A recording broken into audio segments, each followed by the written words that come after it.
যে একাদশী তিথিকেই হরিবাসর তিথি বলা হয়। হরি শব্দের অর্থ হচ্ছে যিনি জীব সকলকে মায়ার কবল থেকে হরণ করেন। তারপর বাসর, বাসর শব্দের অনেকগুলো অর্থ আছে।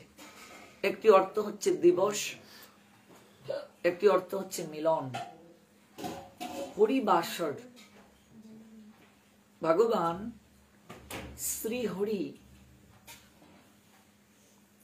এই তিথিকে কেন্দ্র করে ভগবানের সঙ্গে মিলিত হন।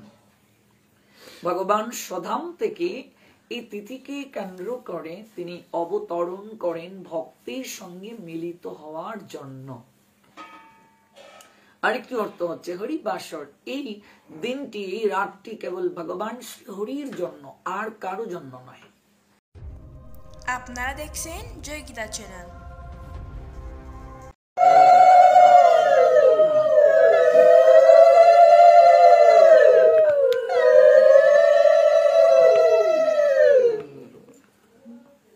তো শুভ হরিবাসর তিথি, সবাই কেমন আছেন? অনেক ভালো, অনেক সুখে আছি। গুরু বৈষ্ণব ভগবানের কৃপায় অনেক ভালো বৃন্দাবনে আছি। শ্রী কৃষ্ণদাস কবিরাজ গোস্বামী পাদ আমাদেরকে জানালেন, যদি কেউ আমাদেরকে জিজ্ঞেস করেন কেমন আছেন কিংবা কেমন আছো, তাহলে আমরা বলবো গুরু বৈষ্ণব ভগবানের কৃপায় ভালো আছি।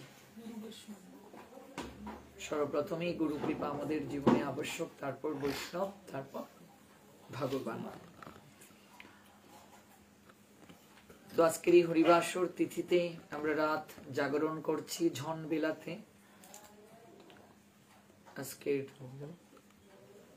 এই নবশ্রেষ্ঠ বৃন্দাবনে যারা উপবেশন করেছেন এই ঠান্ডাকে উপেক্ষা করে, সবার চরণে আমার ভক্তিপূর্ণ প্রণাম।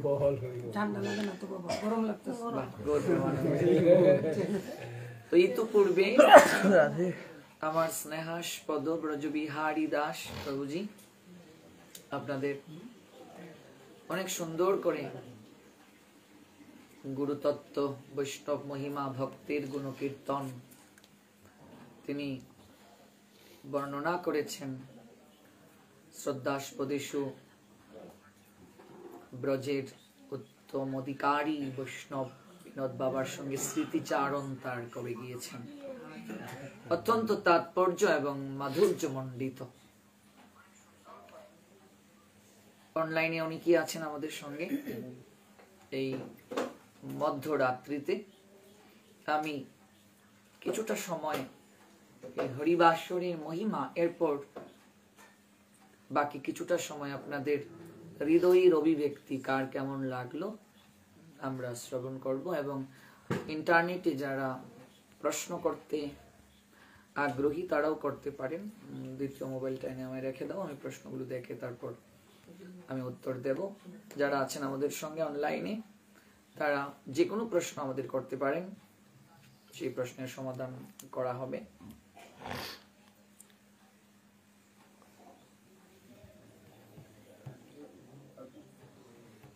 তো আমরা মন্দিরে যারা শ্রবণ করতে ভগবানের কথায় মনোনিবেশ করেছিলাম, আমরা জেনেছি যে একাদশী তিথিকেই হরিবাসর তিথি বলা হয়। হরি শব্দের অর্থ হচ্ছে যিনি জীব সকলকে মায়ার কবল থেকে হরণ করেন। তারপর বাসর, বাসর শব্দের অনেকগুলো অর্থ আছে। একটি অর্থ হচ্ছে দিবস, একটি অর্থ হচ্ছে মিলন। হরিবাসর, ভগবান শ্রী হরি এই তিথিকে কেন্দ্র করে ভগবানের সঙ্গে মিলিত হন। ভগবান স্বধাম থেকে এই তিথিকে কেন্দ্র করে তিনি অবতরণ করেন ভক্তের সঙ্গে মিলিত হওয়ার জন্য।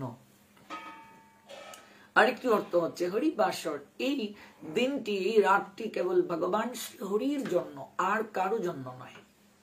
শাস্ত্রে গোস্বামীগণ, আমাদের ষড়গোস্বামী পাদগণ সুস্পষ্টভাবে জানিয়ে দিলেন পতির জন্য একজন পত্নীর মাসের মাঝে প্রায় সবকটি দিনই বরাদ্দ আছে। পত্নীর জন্য পতিরও তদ্রূপ, সন্তানাদির জন্য তদ্রূপ, কিন্তু মাসের মাঝে কেবল 2টি দিন 2টি রজনী কারো জন্য নয়, কেবল ভগবান শ্রীহরির জন্য, হরি বল। আর কারো জন্য নয়। তাহলে আমরা যারা ব্যবসা করছি, চাকরি করছি, আমাদের পেশা তা তো করতেই হবে। শরীরটা থাকবে কর্মস্থলে,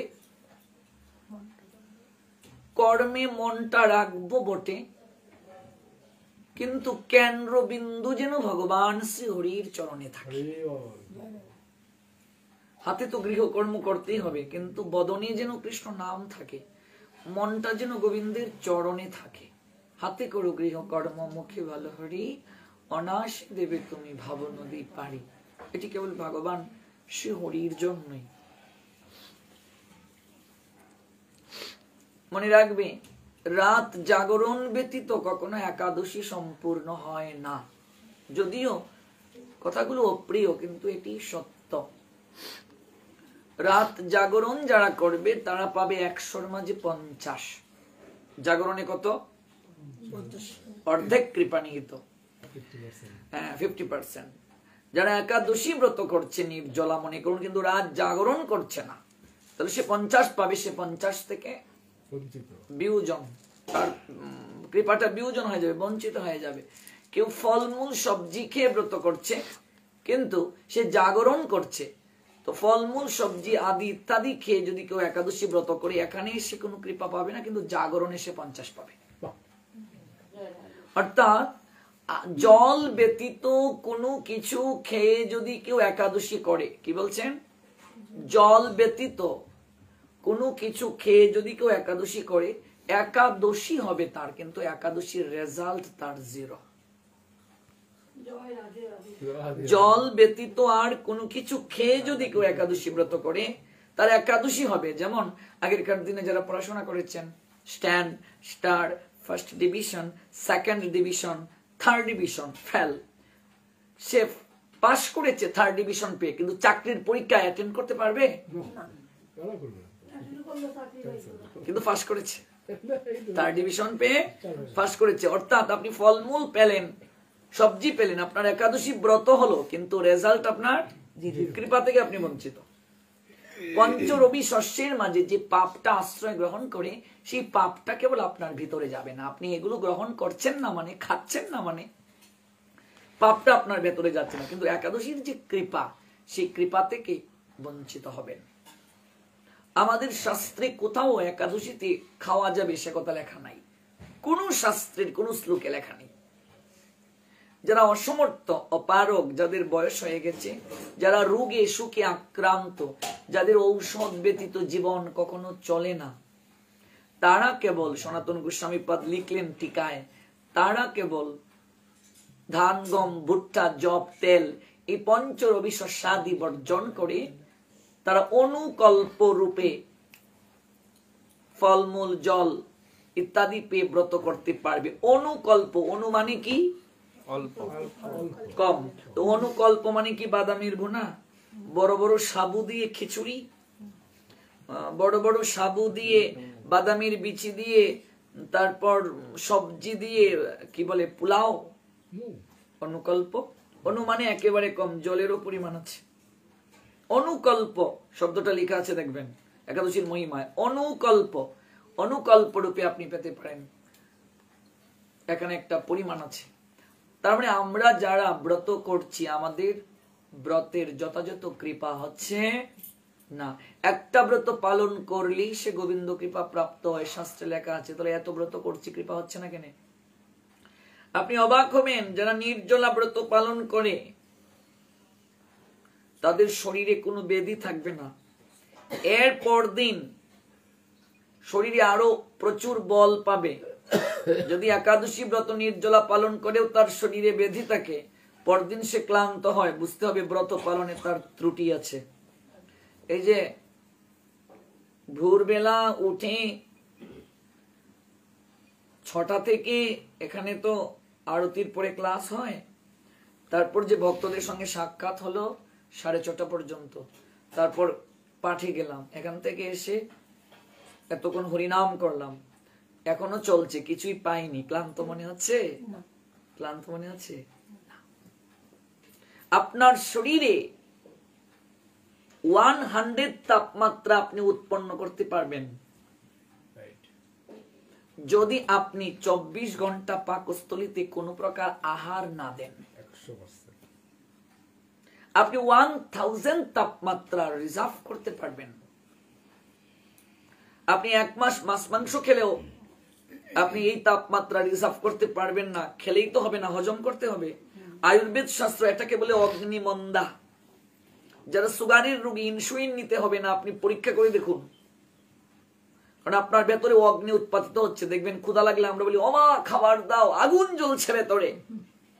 আপনি যখন কিছু খাবেন না, তখন আপনার শরীরে এনার্জি, তাপমাত্রা উৎপন্ন হবে। এই তাপমাত্রা সজুরে এমন ভাবে সার্কুলেশন করবে, আপনার কঠিন কঠিন ব্যাধিকে ভালো করে দেবে। একদিনে তো সম্ভব নয়, অভ্যাস করুন, চেষ্টা করুন দুপুর 12টা পর্যন্ত পারেন কিনা। শরীর খারাপ লাগলে কিছু পেয়ে নিন, তারপরে একাদশীতে চেষ্টা করুন আমি বিকেল 3টা পর্যন্ত পারি কিনা। যদি শরীর খারাপ লাগে পেয়ে নিন, এরপরে চেষ্টা করুন আমি পেরেছি, দেখি সন্ধ্যাবেলা আরতি করে পাবো। শরীর খারাপ লাগছে পেয়ে নিন, তারপর একাদশীতে চেষ্টা করুন 8টা পর্যন্ত পারি কিনা, 10টা পর্যন্ত পারি কিনা। এভাবে অভ্যাস করতে করতে দেখবেন শরীর হচ্ছে মহাশয়, যাহা সহাও। কিন্তু একবার ভাবুন, আমার বয়স 50 হয়ে গেল, 60 হয়ে গেল, আজও আমি একটা একাদশী সঠিকভাবে পালন করতে পারি নি। এটা আমার জীবনে দুর্ভাগ্য। যারা ইন্টারনেটে আমাদেরকে দেখেন, আমরা প্রত্যেকটা একাদশীতে রাত জাগরণ করি, আপনারা জানেন। এবং আজকে অনেকেই, আমার শম্পা মাসি সহ, তিনি হরিকথা বললেন 2 ঘন্টা দুপুরবেলা। অনেকেই ইন্টারনেটে আজকে এখানে হরিনাম করে গিয়েছেন, অনেক মায়েরাও এখানে এসেছিলেন, এখানে এসেছেন। ইন্টারনেটে অনেক ভক্তরা এখনো আছেন আমাদের সঙ্গে। আমরা রাত জাগরণ করি। রাত জাগরণটা কেন গুরুত্বপূর্ণ এবার জানুন। হরিবাসর আমরা জানলাম, বাসর রাতে একটা নারী পুরুষের কাঙ্ক্ষিত বিবাহের পর রাত তো বাসর রাত। বাসর রাতে কেউ যদি অ্যাবসেন্ট থাকে, অনুপস্থিত থাকে, তাহলে কি বাসর হবে?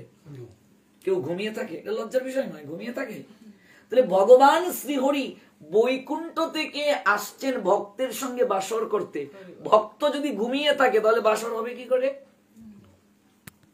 একাদশীকে যে হরি বাসর বলে, হরিবাসর, আমরা তো সারা জীবন পড়া বলতেছি হরিবাসর, কিন্তু এটার তাৎপর্য কজন জানে? হরিবাসর কেন বলেন? হরি বাসর করবে। বাসর মানে শারীরিক সঙ্গম নয়, বাসর মানে মিলন। এখানে কৃপার্থে ব্যবহৃত। ভক্তকে ভগবান কৃপা করবেন, বাসর করবেন।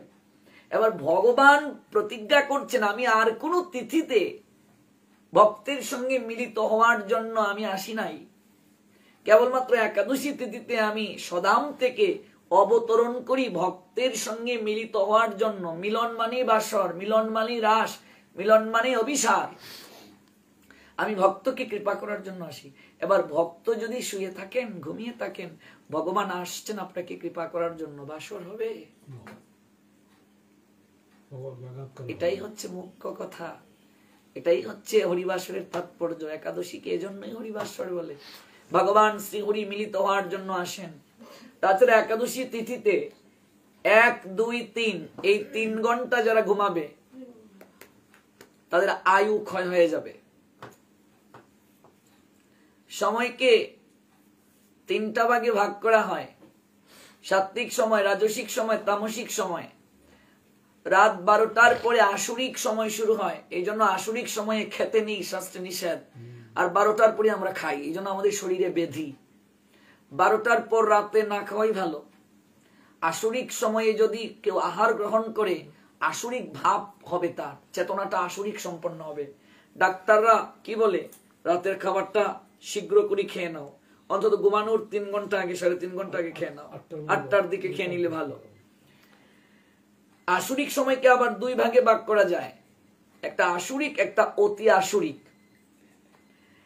1, 2 আসরিক, 2টা থেকে 3টা এই যে এখন চলছে অতি আসরিক সময়, 2টা থেকে 3টা। এই অতি আসরিক সময়ে কেউ যদি সন্তান ধারণ করে, ভালো করে বুঝে নাও, স্ত্রী সঙ্গম করে, তাহলে সেই সন্তান আসরিক ভাব সম্পন্ন হবে।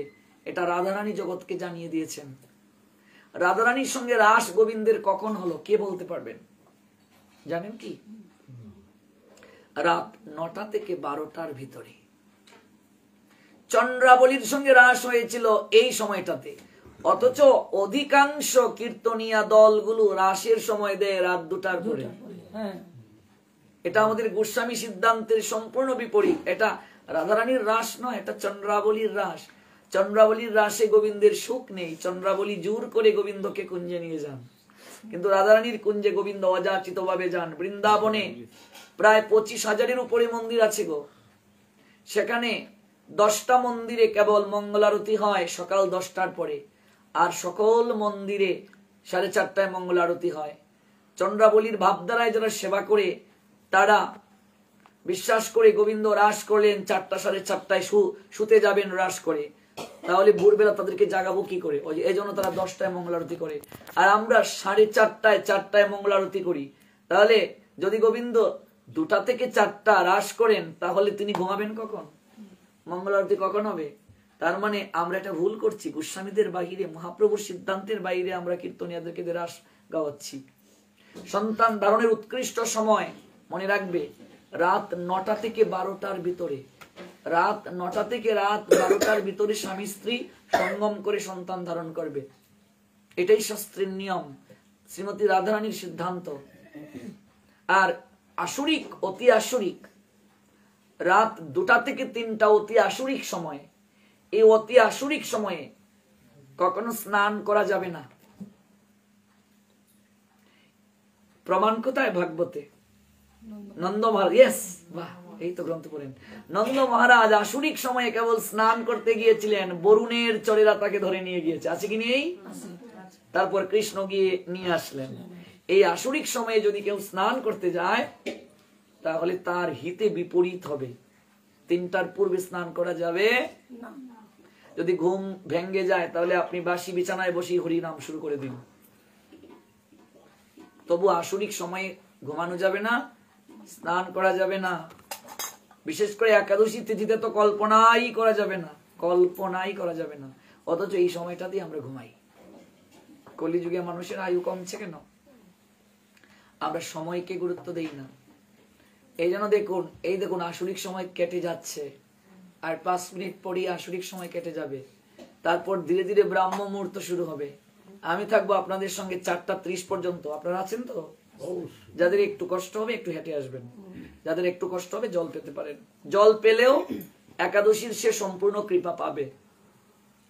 জল পেলেও সে একাদশীর সম্পূর্ণ কৃপা পাবে। জল ব্যতীত আর কোনো কিছু যদি কেউ একাদশীতে পায়, তার একাদশী কৃপা হবে না, রাত জাগরণে অর্ধেক পাবে। জল পেলেও যে ব্রত হয় তার প্রমাণ কোথায়? ভাগবতে অম্বরীশ মহারাজের চরিত্রে, আছে কি নেই? হ্যাঁ, শাস্ত্রের বাইরে কথা বলা যাবে না। তিনি জল একটু পেয়ে ব্রতের নিয়ম রক্ষা করেছিলেন। দুর্বাসা মুনি ইচ্ছে করেই দেরি করছেন, পালনের সময়টা যেন চলে যায়, পরীক্ষা করতে গিয়েছিলেন। জল পেয়েও যদি কেউ ব্রত করে তাহলেও সে ব্রতের কৃপা পাবে। তাহলে জল পেয়ে তো থাকাই যায় মা, একটু পরপরই জল পেতে থাকো। দুপুর 12টার পর থেকে জল পেতে শুরু করো। ভেতরে যে জ্যাম গুলো আছে আমার, এই জ্যাম গুলো আপনা থেকেই শেষ হয়ে যাবে। আরেকটা শরবত, ব্রজবেদী প্রভু গোলমরিচ আছে কি? থাকলে ভোরবেলা একটু শরবত পাইয়ে দিও ভক্তদেরকে, কারণ তারা জাগরণ করে তো আর গৃহস্থের পরিবারে শূন্য মুখে যেতে নেই, গৃহস্থের অমঙ্গল হয়। আর আপনাদের আমন্ত্রণ থাকলো, আপনারা যাই পাবেন অন্তত একটু হলেও হাতে প্রসাদ পেতে আসবেন এখানে। এটা হচ্ছে শাস্ত্রের কথা। যেখানে রাত জাগরণ করবে তা কখনো ভক্তদেরকে শূন্য মুখে বিদায় করতে নেই। কার্য করে আপনারা স্নান আদি করে এখানে নিমন্ত্রণ থাকবে, এখানে একটু প্রসাদ পাবেন যারা জাগরণ করেছেন। কেমন? অন্তত একটু পেয়ে নেবেন এসে, আপনারা যেহেতু জাগরণ করেছেন। আর যদি শরবতের একটু ব্যবস্থা থাকে, গোলমরিচ একটু করে নিও। গোলমরিচের একটা শরবত আছে, এটা খুবই গুরুত্বপূর্ণ। গোলমরিচ 1 লিটার জলে অন্তত 5 থেকে 7টা গোলমরিচ ফাঁকি করে দিয়ে দেবে। 1 মুষ্টি মিশ্রি দিয়ে দেবে, তাল মিশ্রি। একটু লবণ দিয়ে দেবে, সৈন্ধব লবণ। আর একটু নিম পাতার গুঁড়ো কম দেবে, নতুবা একটু তিতা, প্রচুর একটু তিতা লাগবে। আর সবচেয়ে ভালো হচ্ছে দেখবে পাওয়া যায় পশারির দোকানে, কি এটা? কালো মেঘ। কালো মেঘের গুরু, শিকড়ের নিয়ে দেবে কালো মেঘগুলো, অল্প একটু গুরু দিয়ে ভালো করে ঝাঁকিয়ে, অল্প লেবুর রস দিয়ে ভালো করে ঝাঁকিয়ে ঘপ ঘপ ঘপ ঘপ ঘপ ঘপ করে খেয়ে নেবে। তারপর সকালবেলায় দেখবে লাইন ধরতে শুরু করবে বাথরুম টয়লেটে। ভেতরে যে জ্যামগুলো আছে, ভেবো না পেট খারাপ হয়ে গেছে। এই যে আমরা প্রতিদিন খাবার খাচ্ছি, মল মূত্র ত্যাগ করছি বটে, কিন্তু অনেক কিছু রয়ে যায় কি যায় না, পরিষ্কার হয় না। এই যে অন্তত মাসের মাঝে 2টা দিন ভেতরে খাবার দিচ্ছ না, একটু পরে পরে জল দিচ্ছ, একটু পরে পরে জল দিচ্ছ, ভেতরে জ্যামগুলো কি হয়ে যাবে, বের হয়ে যাবে, ক্লিয়ার হয়ে যাবে। পরদিনে এত ক্ষুধা পাবে, শরীর এত ভালো লাগবে, এটা কল্পনাও করা যাবে না। আমি তো আমার মাসি এখানে ছোটবেলা থেকে আমায় দেখেছে, আমার মেজো মাসি। ছোটবেলা আমি যদি খাবার না খেতাম, আমি ঘুম থেকে পরের দিন উঠতে পারতাম না, এবং এত নিঃশক্তি আমার ছিল। হ্যাঁ, এখন তো আমার মাসিরা অবাক হয়ে এগুলো দেখে, যে আমার একের পর এক রোগ ব্যাধি যন্ত্রণা লেগেই থাকতো, কেমন, এবং প্রত্যেক মাসে আমার ঔষধ ছাড়া চলতোই না। কিন্তু গুরু কৃপা, সাধু কৃপা, ভগবানের কৃপা দেখুন, এখন আমি 2 দিন না খেয়ে থাকলেও আমার কোনো সমস্যা হয় না, না কিছুই হয় না। আমি কিন্তু ক্লান্ত ফিল করছি না, কারণ এত নাচলাম, গাইলাম, সারাদিন কথা বললাম, এখনো কিন্তু কিছু পাইনি, কিন্তু আমি কিন্তু ক্লান্তি বোধ করছি না। এবং এই যে পরে 1.25 লিটার জল পেয়ে নেব, শরবত পারণের পূর্বে পেয়ে নেব, আপনি পেয়ে নিন শরবতটা, তারপরে একটু হাঁটাচলা করুন, তারপর ফ্রেশ হয়ে নিন, ভেতরের সব জ্যাম বের হয়ে যাবে, তারপর আপনি প্রসাদটা পেয়ে নিন। তবে মনে রাখবে, পারণের সময় যে সারাদিন খাইনি, রাত খাইনি, সামনে পেয়েছি, খবর করে খাবো না, 3 ভাগের 1 ভাগ পাবে প্রসাদ। 24 ঘন্টা পাকস্থলীতে খাবার দাও নাই, হঠাৎ করে খাবার দিলে শুট করবে না পাকস্থলী। পারণের সময় নরম জাতীয় আহার করতে হবে, খিচুড়ি হলে ভালো, আর যদি খিচুড়ি না হয় ডালের পরিমাণটা একটু বেশি নেবে, অর্থাৎ তরল জাতীয় আহারটা দিলে ভালো। এটা একটা সায়েন্টিফিক থিওরি। কেমন, দুপুর বেলা সকালের আহারের থেকে একটু বেশি দেবে। দুপুরের যে ভোজনটা হবে পারণের দিনে, সকালের আহারের থেকে একটু বেশি। হঠাৎ করেই নির্জলা থেকে অধিক আহার ভেতরে দিলে সমস্যা হবে। একেবারে আপনারা 5টা একাদশী নির্জলা পালন করে দেখুন, আমি আমার অভিজ্ঞতা থেকে বলছি, এত ভালো আপনার শরীরে অনুভব হবে, আপনার শরীরে কোনো ব্যাধি থাকবে না। আপনি 5টা একাদশী ব্রত পালন করে দেখুন, প্রথমে শুধু জল খেয়ে করুন, তারপর নির্জলা করুন, আপনার শরীরে কোনো সমস্যা হবে না, হবেই না, হতে পারেই না, সমস্যা হতে। একজন সাধু যে 15 দিনে একদিন না খেয়ে থাকতে পারে না, সে কখনো উত্তম অধিকারী সাধু বলে গণ্য নয়, সে কখনো মধ্যম অধিকারী সাধু বলে গণ্য নয়। সে নিজেই উদ্ধার হতে পারবে না, আমাকে কি করে উদ্ধার করবে? সে 15 দিনে একদিন যে না খেয়ে থাকতে পারে না, সে আমাকে কি করে উদ্ধার করবে? সে কখনো উত্তম অধিকারী সাধু বলে গণ্য নয়। এটা দেবর্ষি নারদ বলে দিয়েছেন।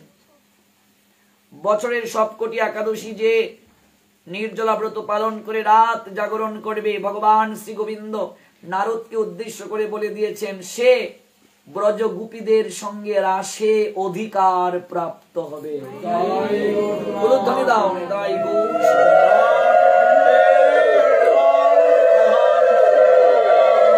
সে ব্রজ গোপিকাদের সঙ্গে রাসে অংশগ্রহণ করবে।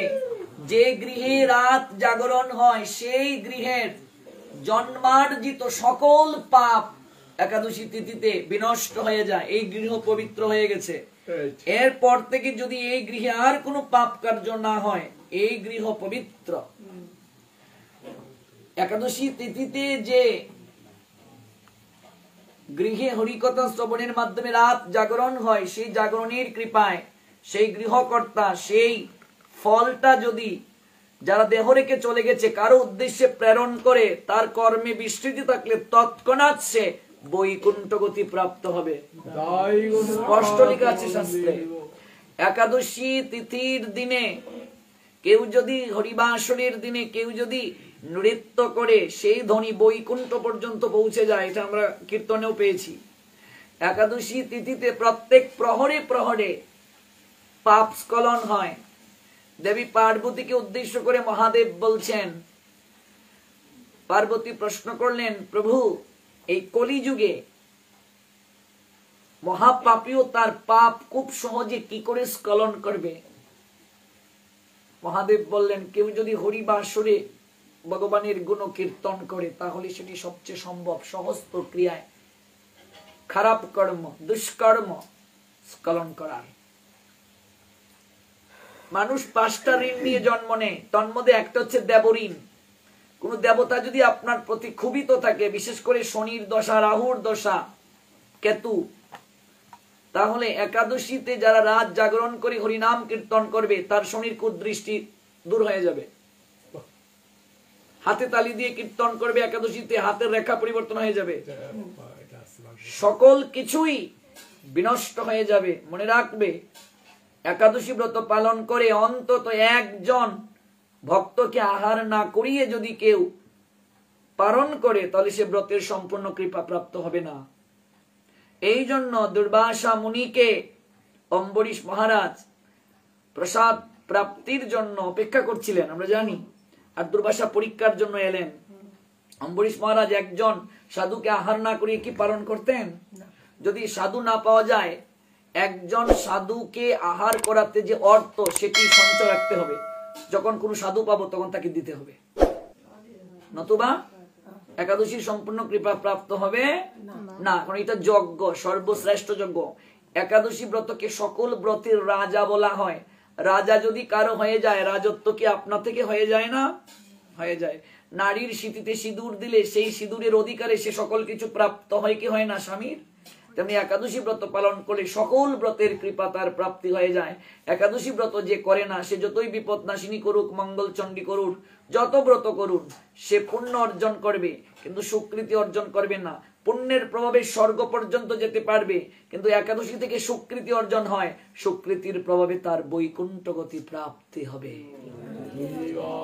তাই আমরা যারা আজকে একাদশী ব্রত পালন করে সাধু সঙ্গে হরিকথা শ্রবণের মাধ্যমে রাত জাগরণ করছি, আমরা ভাগ্যবান ভাগ্যবতী, এটি কি আমরা শাস্ত্রের সিদ্ধান্ত দ্বারা বলতে পারি কি না? পারি। জন প্রভুজির মাতৃদেবী ভাগ্যবতী কি না আজকে এই সাধু সঙ্গ পেয়ে? হরিকথা শ্রবণ মনন স্মরণের আস্বাদনের আয়োজন করে তিনি ধন্যাতি ধন্য। এটাই তার শ্রেষ্ঠ কৃপা, জীবনের শ্রেষ্ঠ প্রাপ্তি। এবং এটা আমরা আকুল আবেদন রেখে যাব। পুত্র চলে গিয়েছে, আমাদের বিশ্বাস সে বৈকুণ্ঠ গতি প্রাপ্ত হবে। স্বামী স্ত্রী দুজন আছেন, এখন আর কি জীবন, অর্ধেকের বেশি চলে গেছে। ভোগ লাগিয়ে প্রসাদ পাক, জীবন আর কি আছে? আপনাদের সঙ্গ করুন, আপনারাও তাকে সঙ্গ দিন, এটাই তো। আর কি, আর জীবনে কি আছে? বাকিটা জীবন অনেক তো হলো, এবার একটু প্রসাদ পেয়ে যাও। আর প্রতিদিন প্রসাদ পেয়ে সন্তান চলে গেছে তার উদ্দেশ্য একটু দাও, দেখবে এটাই। এই যে কান্না করে যা করে সন্তান সন্তুষ্ট হবে না, কিন্তু তুমি প্রসাদ পেয়ে যদি প্রতিদিন ভগবানকে দাও, তোমার সন্তান ওই জায়গা থেকে সন্তুষ্ট হবে। এটাই শ্রেষ্ঠ প্রাপ্তি।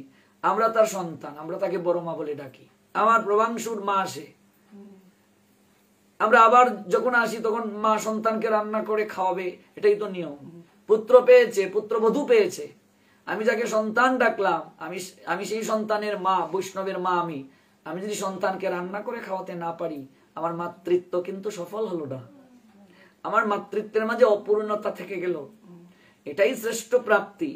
আমরা যে গৃহেই থাকি, আমরা সেই গৃহের কল্যাণের কথা বলে যাই, গৃহের মঙ্গলের কথা বলে যাই। সাধুর স্বভাব কি? তারিতে পামর। মহন্তের স্বভাব কি? তারিতে পামর। নিষ্কার্য নাই তবু যায় পরের ঘর। এটাই শ্রেষ্ঠ প্রাপ্তি। এখানে আমরা যারা এসেছি অনেকেই আমার বাবার বয়সী, মায়ের বয়সী। অনেক তো হলো যারা আহার শুদ্ধ নেই, একটু একটু করে এখন আমরা চেষ্টা করব। অনেক তো হলো, অনেক তো রাজসিক তামসিক আহার পেলাম, এবার অন্তত একটু প্রভুর প্রসাদ পেয়ে যাই। যে যাকে ভালোবাসো, যে যার কাছ থেকে দীক্ষা নিয়েছো, সেই গুরু আনুগত্যে একটু প্রসাদ পাও, দেখবে মনও ভালো থাকবে, শরীরও ভালো থাকবে, আর একটু সেলফ স্যাটিসফিকেশন হবে। ভগবানের সামনে যখন দাঁড়াবে তখন দেখবে একটা আত্মতৃপ্তি পাবে যে ঠাকুর তোমার জন্য একটু কিছু করতে পারলাম। আজকের রাতটা আপনার আমার জীবনে শেষ রাত হয়ে যেতে পারে গো মা, আবার কবে দেখা হবে আমরা কেউ জানি না। অন্তত এটা তো বলতে পারবো যে প্রভু একটা দিন একটা রাত হরিবাসর তিথিতে তোমার নাম করে কাটাতে পেরেছিলাম। হয়তো এমনও হতে পারে শত অপরাধ করছি আমরা, অন্তত আজকের এই রাতে ভগবানের গুণকীর্তনে তিনি আমাদের অপরাধ ক্ষমা করে তার চরণে আশ্রয় দিতে পারেন বাবা। এমনও তো হতে পারে। কজনেরই ভাগ্য হয় গো, কজনেরই ভাগ্য হয় বলো? এই ভাগ্য সবার হয় না। এটা আমাদের জীবনের শ্রেষ্ঠ প্রাপ্তি। এই প্রাপ্তিটা চির অক্ষয় থাকুক। হরিবাসর তিথি আমাদের জীবনে আসে, কিন্তু এটাকে যেন আমরা একটু আদর করি, আরো একটু যত্ন করি। মহাজন বলে দিলেন, মাধব তিথি ভক্তি জননী যতনী পালন করি। ভক্তির মা হচ্ছে একাদশী। ভক্তির মা কে? আচ্ছা, মা যার গৃহে নাই সেই গৃহটা কেমন গো? এলুমেলু, অগুছালু। মানে গৃহে যার সংসার অরণ্য তার। এই কলিযুগে যে একাদশী ব্রত করে না, সকল কিছু করে, সে ভক্তির মা থেকে বিস্মৃতা। অর্থাৎ তার জীবনে মায়ের অনুপস্থিতি আছে। আর মা যদি না থাকে, সংসার যেমন এলোমেলু, তেমনি ভক্তির দিক থেকেও, ভক্তির ভুবনেও সে এলোমেলু, যে একাদশী ব্রতকে আদর করবে না, ভালোবাসবে না। একাদশী তিথি হচ্ছে মাধব তিথি। মাধব তিথি ভক্তি জননী যতনে পালন করি। এই বাংলাদেশে আমার পরম পূজ্যপাদ শ্রী গুরুদেব অষ্টমদীয় শ্রী গুরুদেব অষ্টোত্তর শত শ্রীশিল ভক্তি প্রপন্ন জ্যোতি গোস্বামী গুরু মহারাজ সর্বপ্রথম একাদশী তিথি নির্জলা এবং রাত জাগরণের জন্য খুব বেশি প্রাধান্য দিয়েছেন। তিনি আমাকে ডেকে একদিন বললেন, বাবা রে, আমার গুরুদেব মানে আমার গুরু মহারাজ বলছেন, আমাকে একটা আদেশ দিয়েছিলেন যে বাবা তুই নির্জলা একাদশী ব্রত, এটা আমাদের মহাপ্রভুর সিদ্ধান্ত, এটা জগতে তুই প্রচার করবি। আর আমার গুরুদেব আমাকে বলছেন, আমার গুরুদেবের আদেশটা আজ আমি তোমায় বলছি। আমার দীক্ষিত নাম, আমার গুরুদেব আমায় নাম দিয়েছেন দীক্ষার পরে রসরাজ ব্রজ সুন্দর। হ্যাঁ, যেহেতু আমি ছোটবেলা থেকেই এই পথে পাঠ করি, রাহুল কৃষ্ণ দাস নামে পরিচিত হয়ে গেছি। কিন্তু আমার ফেসবুকে দেখবে দেখেটি লেখা আছে আমার গুরুদেবের নামটা। তো আমাকে বলছিলেন, তোমায় আমি এই আদেশটা করলাম, তুমি এটা জগতে প্রচার করবে। তখন থেকে আমি গুরু বাক্যটা পালন করার চেষ্টা করছি। আজকে হাজার হাজার ভক্তবৃন্দ অনলাইনে নির্জলা ব্রত পালন করে, অনলাইনে পাঠ শুনে রাত জাগরণ করে। আর আপনাদের এই নেত্রকোনায়, আমার বারহাট্টাতে আমরা জাগরণ করেছি, কিন্তু এই নেত্রকোনা শহরে এই প্রথম আমাদের জাগরণ আমার বড় মার বাসায়। এটা আমার যে কত আনন্দ লাগছে সত্যি আপনাদের বলে বোঝাতে পারবো না। আমরা গত একাদশী পালন করেছি গাজীপুরে, কালিয়াকৈর উপজেলায়।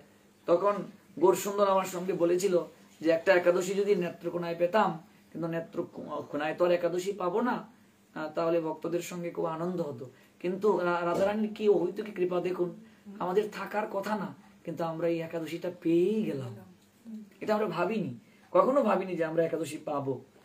কারণ তার পাচ্ছি 4:30 পর্যন্ত আমরা থাকবো, তারপর মঙ্গলা আরতি করে আমরা এই যজ্ঞের বিশ্রাম দেব। এবার একটু আমরা অনলাইনে দৃষ্টি দিই। অনেক ভক্তবৃন্দ আমাদের সঙ্গে আছেন আমাদের সঙ্গে জয় সরকার, এবং আমাদের সঙ্গে আছেন পূর্ণিমা পাল। একটা প্রশ্ন এসেছে সৌরভ সাহা। প্রভু প্রণাম। হ্যাঁ, আপনাকেও প্রণাম। আমাকে কৃষ্ণ ভাবনার পথে এগিয়ে নিতে সাহায্য করুন। আমার প্রশ্ন হলো, ভগবান কি আমাদের চালনা করেন? ভগবান যদি আমাদের চালনা করেন, তাহলে উনি আমাদের দিয়ে পাপ করান কেন? আমার দ্বিতীয় প্রশ্ন, আমাদের জীবনের উদ্দেশ্য কি? কৃষ্ণ ভক্ত বলে কি কৃষ্ণ কথা বলতে, শিব ভক্ত বলে শিবের নাম নিতে আমরা কোনটা করব? কয়েকটি প্রশ্ন তিনি করেছেন। সৌরভ সাহা, আপনাকে অসংখ্য ধন্যবাদ। আপনি কোথা থেকে বলছেন, কোন জেলা থেকে, এটা একটু জানালে কৃতার্থ হব। ভগবান আমাদেরকে দিয়ে পাপ করাচ্ছেন না, ভগবান আমাদেরকে সুখ দিচ্ছেন না, ভগবান আমাদেরকে দুঃখ দিচ্ছেন না। আমরা কর্মানুযায়ী তার কাছ থেকে এগুলো প্রাপ্ত হচ্ছে। এটা হচ্ছে গীতার প্রথম কথা। দেখুন, আপনাকে খেলায় আমন্ত্রণ জানানো হলো, যদি আপনাকে কন্ডিশন দিয়ে দেয়া হয় যে তুমি মাঠে নেমেছো, কিন্তু ফুটবলে লাথি দিতে পারবে না, খেলা হবে গো? শর্ত দিয়ে খেলা হয়? ভগবান সর্বপ্রথম সৃষ্টির আদিতে একা ছিলেন, বাম অঙ্গকান্তি থেকে রাধারানীকে সৃষ্টি করলেন লীলা বিলাসের জন্য, তারপরে এই জীব সকলকে সৃষ্টি করলেন খেলার জন্য, খেলার সামগ্রী খেলার জন্য, ব্যক্তিগত সম্পত্তির জন্য নয়। ভগবান ভাবলেন আমি যে খেলবো, যদি জীবদেরকে পরাধীন করে রাখি তাহলে তো খেলায় আনন্দ নেই। তাই আমাদেরকে তিনি স্বাধীনতা দিলেন। আমরা স্বাধীনতা পেয়ে স্বাধীনতার সৎ ব্যবহার করছি না, অসৎ ব্যবহার আমরা করছি। আমরা খেলার সামগ্রীকে ব্যক্তিগত সম্পত্তি ভাবতে শুরু করছি।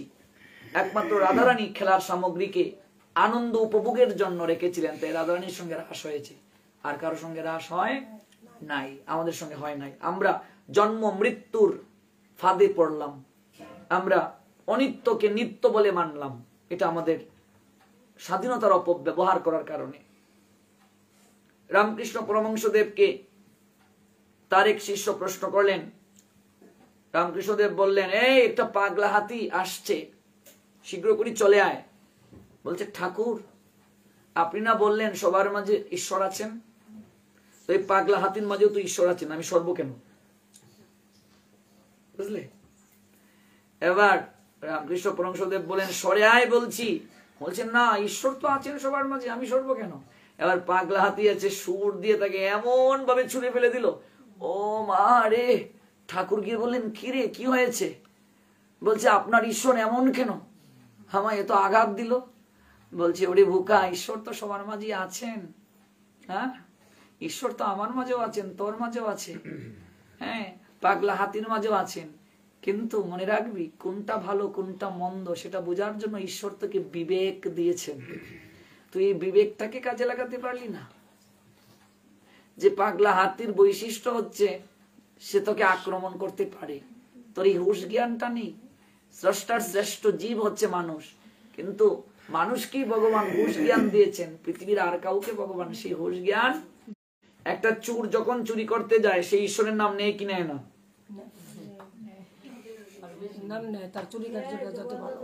যেন আমি ধরা না পড়ি, চুরি কার্য যেন ঠিকভাবে করতে পারি। গৃহস্থ ঘুমানোর সময় যেন ক্ষতি না হয়, ঈশ্বরকে ডেকে ঘুমালো কি ঘুমালো না? কর্মানুযায়ী সবাই শাস্তি পাবে, এখানে ভগবানের কোনো দোষ নাই। ভগবানকে আমি ডাকবো। আচ্ছা, আগুনের ধর্ম কি গো? পুরানো। আগুনের জেনে হাত দে, না জেনে হাত দে, আগুন কি পুরাবে না? আগুন কি বলবে না জেনে হাত দিয়েছে? এবার আমি বললাম, ভগবান আমি আগুনে হাত দিচ্ছি, তুমি আমায় পুরাইও না, কি হবে? আগুনের ধর্মই তো পুরানো। তুমি ভগবানকে ডেকে হাত দিলেই তুমি কি প্রহ্লাদ হয়ে গেছো? তুমি ওই জায়গায় যখন তুমি যাবে তখন তুমি এটা বুঝতে পারবে। কাজে ভগবান আমাদেরকে দিয়ে পাপ করাচ্ছেন না। অর্জুন প্রশ্ন করছেন, কেউ পাপ কার্য করতে চায় না, কিন্তু কেউ যেন জোরপূর্বক তাকে করাচ্ছে। ভগবান তখন বললেন, কাম এস ক্রোধ এস রজগুণ সমুদ্ভব, রজগুণ থেকে কাম আসে, আর পাপ কার্য সকল কার্য আমরা রজ এবং তমগুণের বশবর্তী হয়ে আমরা সম্পাদন করিয়া থাকি। এরপরের প্রশ্ন, জীবনের উদ্দেশ্য হচ্ছে ভগবান প্রাপ্তি, এটা শাস্ত্রে উল্লেখ আছে। কৃষ্ণ ভজিবার পরে সংসারেতে আসিয়া, আমি কি, আমি কোথা থেকে এলাম, জীবের কর্তব্য কি, এগুলো জানার জন্যই মনুষ্য জীবন প্রাপ্তি।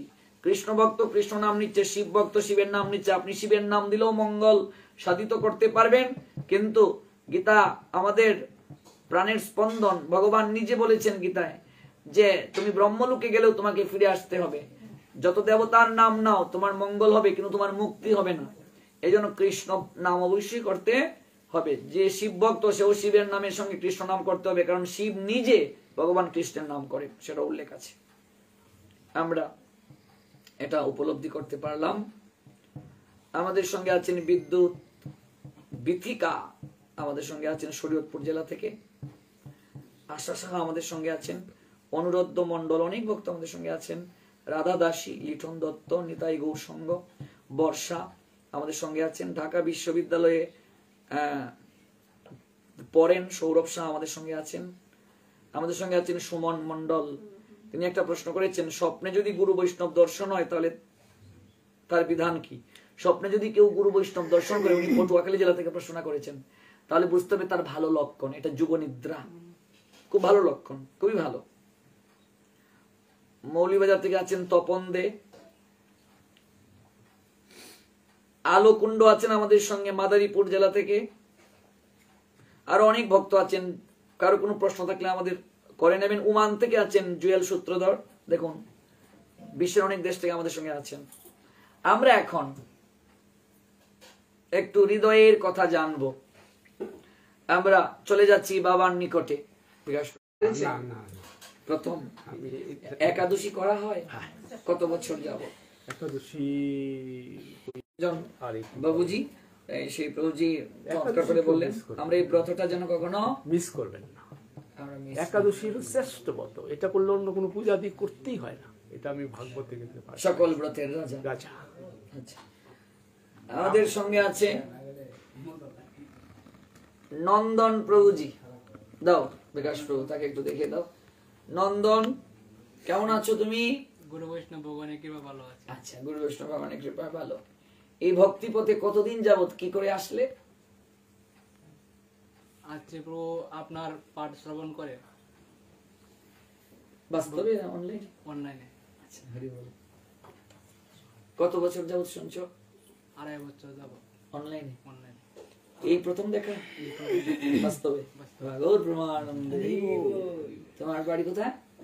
কলমাকান্দা থানা, হুগলি। কলমাকান্দা উপজেলা। ব্রত, একাদশী ব্রত কতদিন যাবত পালন করছো? একাদশী ব্রত 3.5 বছর। 3 বছর 3.5 বছর। অনলাইনে আমার পড়াশোনার আগে কিভাবে করতে ব্রত? ফল সবজি, ফল মূল সবজি তো দিবে। এখন কি করে করছো? এখন নির্জলা করানোর চেষ্টা করছি। নির্জলা? নির্জলা। গৌর ব্রহ্মানন্দে। খুব ভালো। সাত্বিক আহার করছো? হ্যাঁ, সব। বাহ, গুড। এই অনলাইনে পাঠশনে? Online। বাহ, গৌর ব্রহ্মানন্দে। জীবনে পরিবর্তন হয়ে গেছে প্রভু। জীবন পরিবর্তন হয়ে গেছে? আগের জীবনটা ভালো ছিল না এখনের জীবন? এখন একটা অনেক ভালো। কেমন ভালো হচ্ছে? আগে তো অনেক অসৎ সঙ্গ করছি, অসৎ লোকের সাথে চলাফেরা করছি। এখন এগুলো থেকে বর্জন করার চেষ্টায় আছি। বাহ, খুব ভালো। অনলাইনে ভক্তদের উদ্দেশ্যে তুমি কি বলবে? অনলাইনের বক্তব্য একটাই বলা যে সবাই ভক্তিপথে আসুক। ভক্তিপথ অনেক আনন্দের জায়গা এটা ভক্তিপথ। মানে তুমি আনন্দ যেহেতু পাচ্ছ, ওই আনন্দটা যেন সবাই প্রাপ্ত হয়, এই পথটাকে গ্রহণ করে, সেই মেসেজটা তুমি দিতে চাচ্ছ। শেয়ার করছে। আচ্ছা, আর আজকে এই জাগরণ যে সকল ভক্তদের সঙ্গে করতে পারছো, যদিও শীতের রাত, তোমার অনুভূতি কি? অনুভূতি প্রভু, কালকে যখন শুনছি যে আপনি থাকবেন নেত্রকোনা, তখন মনটা এরকম একটা আনন্দ আইছে যে এটা অনুভূতি প্রকাশ করার মতো ভাবনা। যে পৌষতে একাদশী আমরা জাগরণ করি একা একা, সাথে কেউ সঙ্গে থাকে না, যে অনেক আনন্দ হয়েছে যে প্রভুর সাথে রাতে জাগরণ করবো, তাই চলে আসলাম আজকে। গৌর ব্রহ্মানন্দে, গৌর ব্রহ্মানন্দে, और जोर से যাদের একটু ঝিমঝিম ভাব আসছে একটু উলুধ্বনি করুন।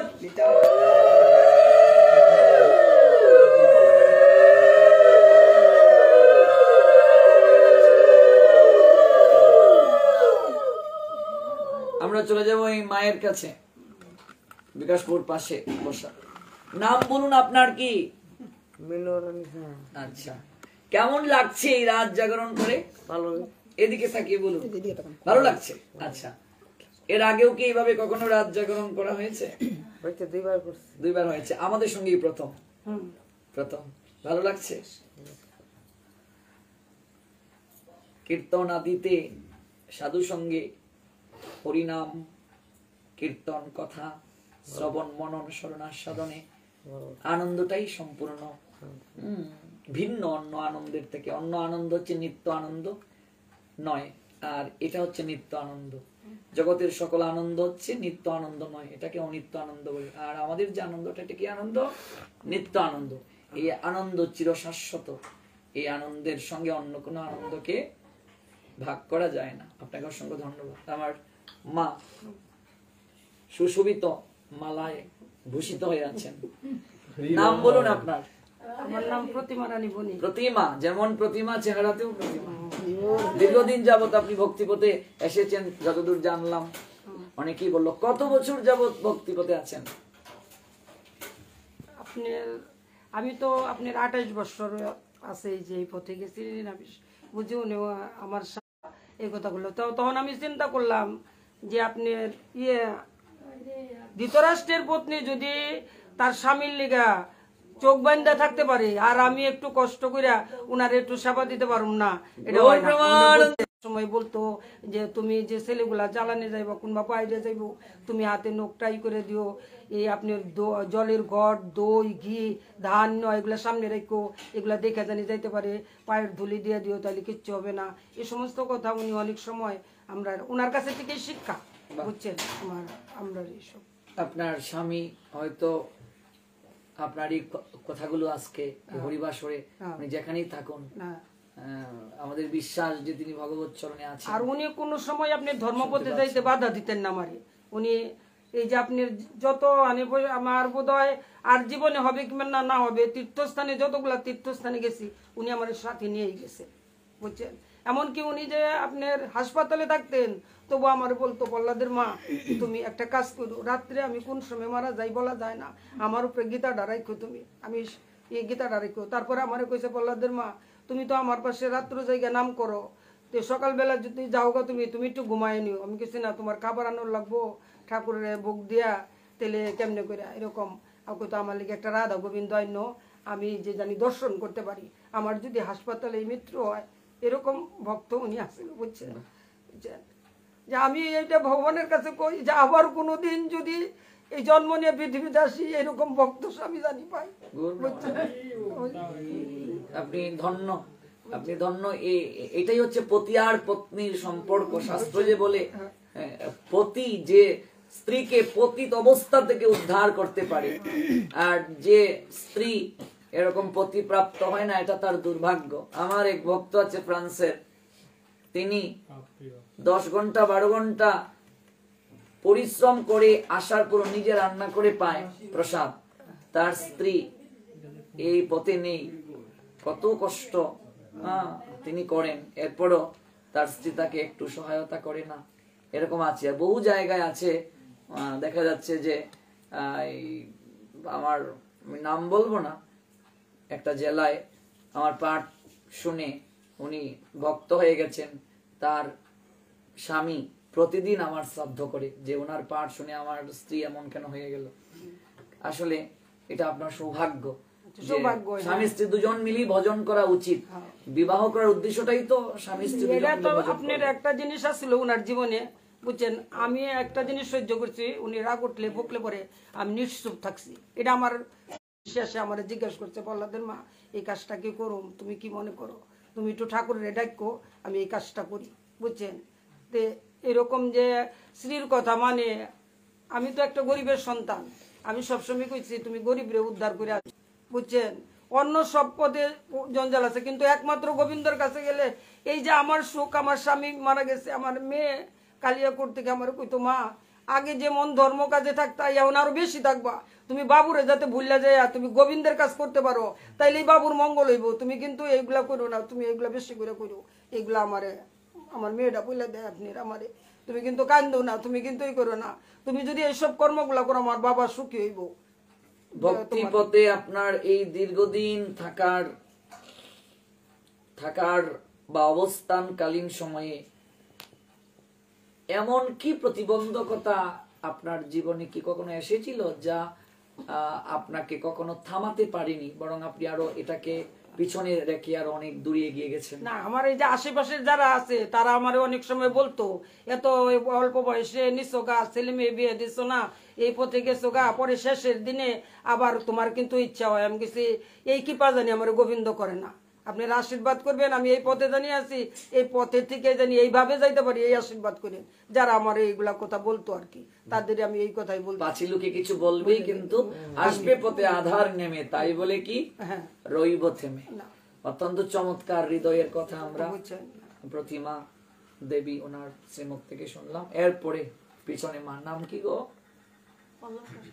আগে অলোকা বা অলোকা, তিলক শোভা পায়, পরিধানে পিতবাস, বদনে মধুর হাস, হেন রূপ জগত মাথায়। অলোকা দেবী, প্রণাম আপনাকে। কেমন লাগছে আজকের এই সাধু সঙ্গে রাত জাগরণ, হরিকথা শ্রবণ? ভক্তি পথে কতদিন যাবত? 4 বছর। আগের জীবনটা ভালো ছিল না এখনের?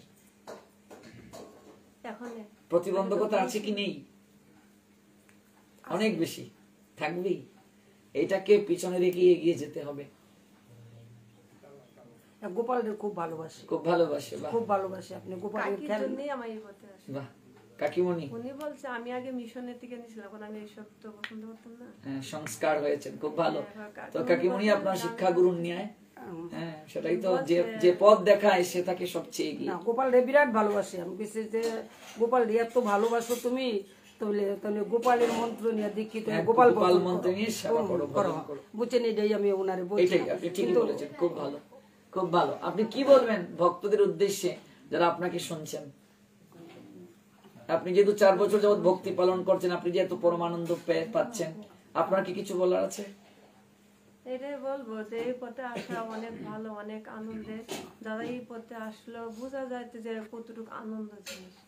এই প্রকৃত আনন্দটা যদি আমরা পেতে চাই, তাহলে এই সাধু সঙ্গ ব্যতীত আর কোথাও সেটি প্রাপ্তি সম্ভব নয়। বা অসংখ্য ধন্যবাদ অলোকা দেবী। গৌর প্রেমানন্দে, গৌর প্রেমানন্দে।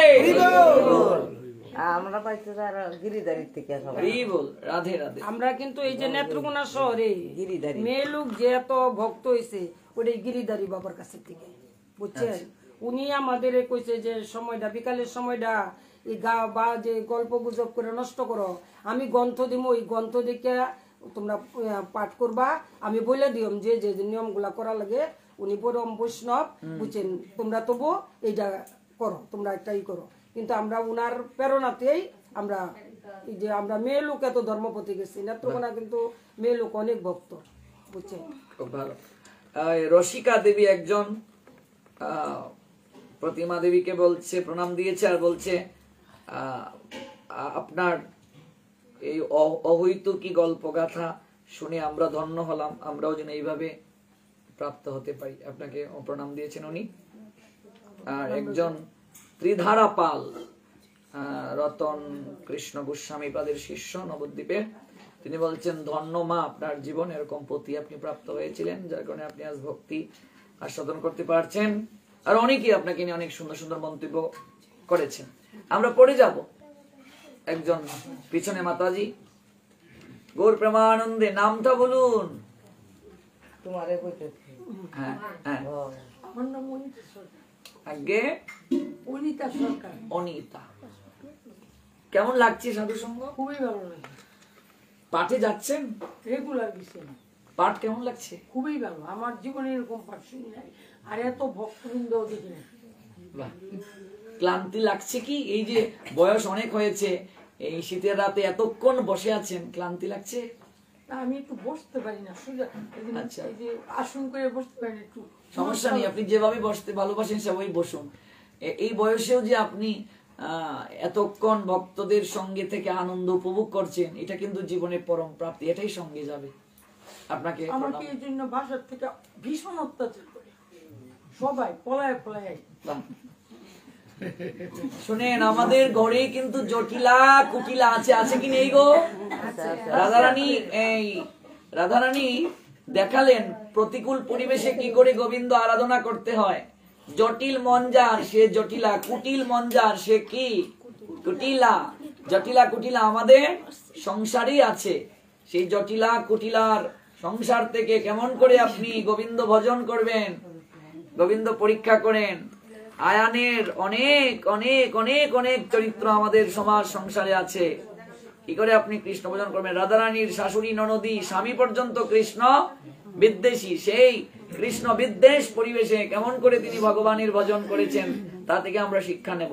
অনেকে বলে আমার মতো দুঃখী কেউ নেই। তোমার দুঃখ কি রাধারানীর থেকে কম না বেশি? রাধারানী তো কৃষ্ণ বলে কাঁদতেও পারতেন না, আমরা তো দুঃখ পেয়ে কৃষ্ণ বলে কাঁদতে পারি। রাধারানী ভেজা লাকড়ি চুলায় দিয়ে ধোয়ার ছলে তিনি কাঁদতেন। কেমন? আমরা একদিন রাধারানীর বিরহ আমরা শ্রবণ করব, কেমন দেখবেন তখন কত চমৎকার কথা।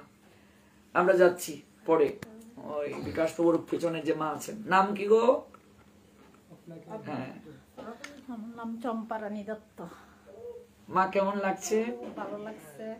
আমি খুব পাঠ আগে 8-9 বছর আগে বাবা আপনি আসছিলেন, সেই সময় আমি পাঠটি শুনছি, একাদশী সম্পর্কেও শুনছি।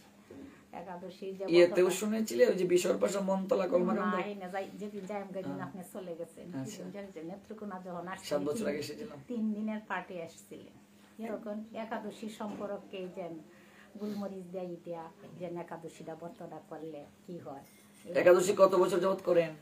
আমি 2023 সাল না 2003 সাল থেকে 3 থেকে একাদশী করেন। 3 থেকে একাদশী জাগরণ কি করা হয়েছিল? 2 বার করছি নরসিংহের আখড়ায়। আর আজকে করছি। আজকের জাগরণটা কি অন্যান্য সময়ের থেকে আলাদা? আনন্দটা বেশি আলাদা লাগছে। এটা তো কীর্তন হইছে ই হইছে যারা করা হইছে সবাই মিলে মনের কথা বলতে পারছি, একটা খুব আনন্দ লাগছে। বাহ। আর মন্ত্র নিছি বাবা যে নাচলাই নিয়ে এই বাবার কাছ থেকে খুব ভালো। বাবা ডাকিয়া নিয়ে মন্ত্র দিছি।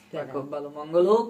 অনেক অনেক ধন্যবাদ, অনেক অনেক আশীষ রইল, আপনি এইভাবেই পালন করুন। বাবা আমাকে মন্ত্র নিয়ে ডাকিয়া নিয়ে বিনোদ বাবুর বাড়িতে প্রথমে আসলেন। আচ্ছা ভালো। জপমালা জপ কি করা হয়? বাহ, অসংখ্য ধন্যবাদ। এই 22 বছরের বয়সের থেকে আমার হাজবেন্ড মারা গেছে। আমার যখন 22 বছর 13 বছরে বিয়ে হয়েছে, লেখাপড়ার জীবনে এই লেখাপড়াও শিখছি, পাশাপাশি চাকরি করছি।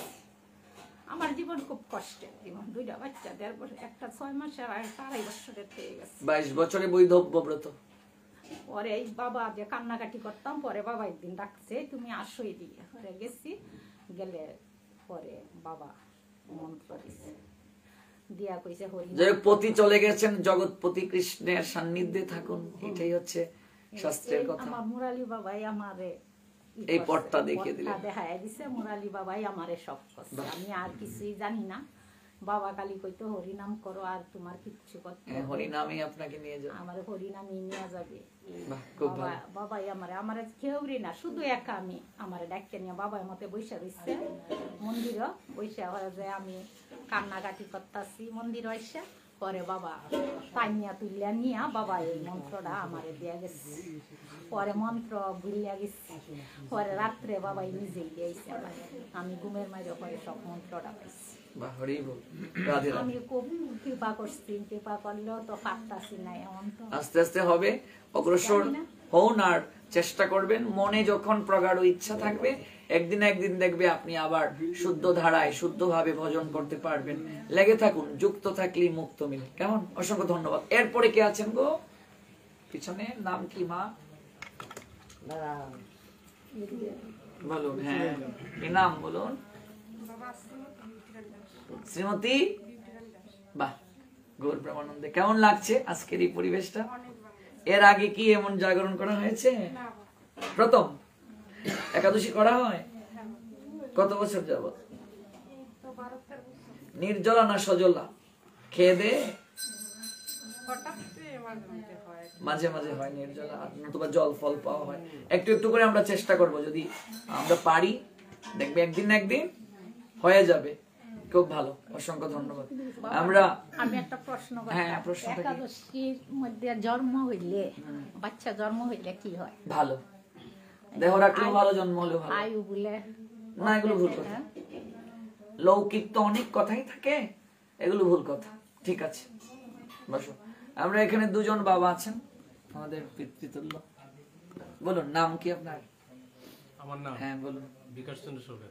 আচ্ছা, প্রবচনে কি যাচ্ছেন প্রতিদিন? হ্যাঁ, প্রতিদিন যাচ্ছি। 10 দিন পর্যন্ত শুনলেন। 10 দিন প্রবচন শুনে আপনার অনুভূতি কি? খুব ভালো লাগছে, খুব আনন্দ পাচ্ছি। এই একাদশী ব্রতের আজ জাগরণ প্রথম? হ্যাঁ, আজকে প্রথম। আর একাদশী অনেক দিন থেকে করা হয়, আনন্দটা নিশ্চয়ই আজকে অনেক বেশি। একাদশী আমরা পালন করি কিন্তু এই আনন্দটা অনুভব হয় না। আর কি করে যে রাতটা কেটেই যাচ্ছে কিন্তু বুঝতে পারছেন না, বা এত ক্লান্তিও হচ্ছে না। কেমন এই যে প্রায় দেখুন 4টা বাজতে চললো, কিন্তু আমরা কিন্তু বুঝতে পারছি না কি করে চলে যাচ্ছে।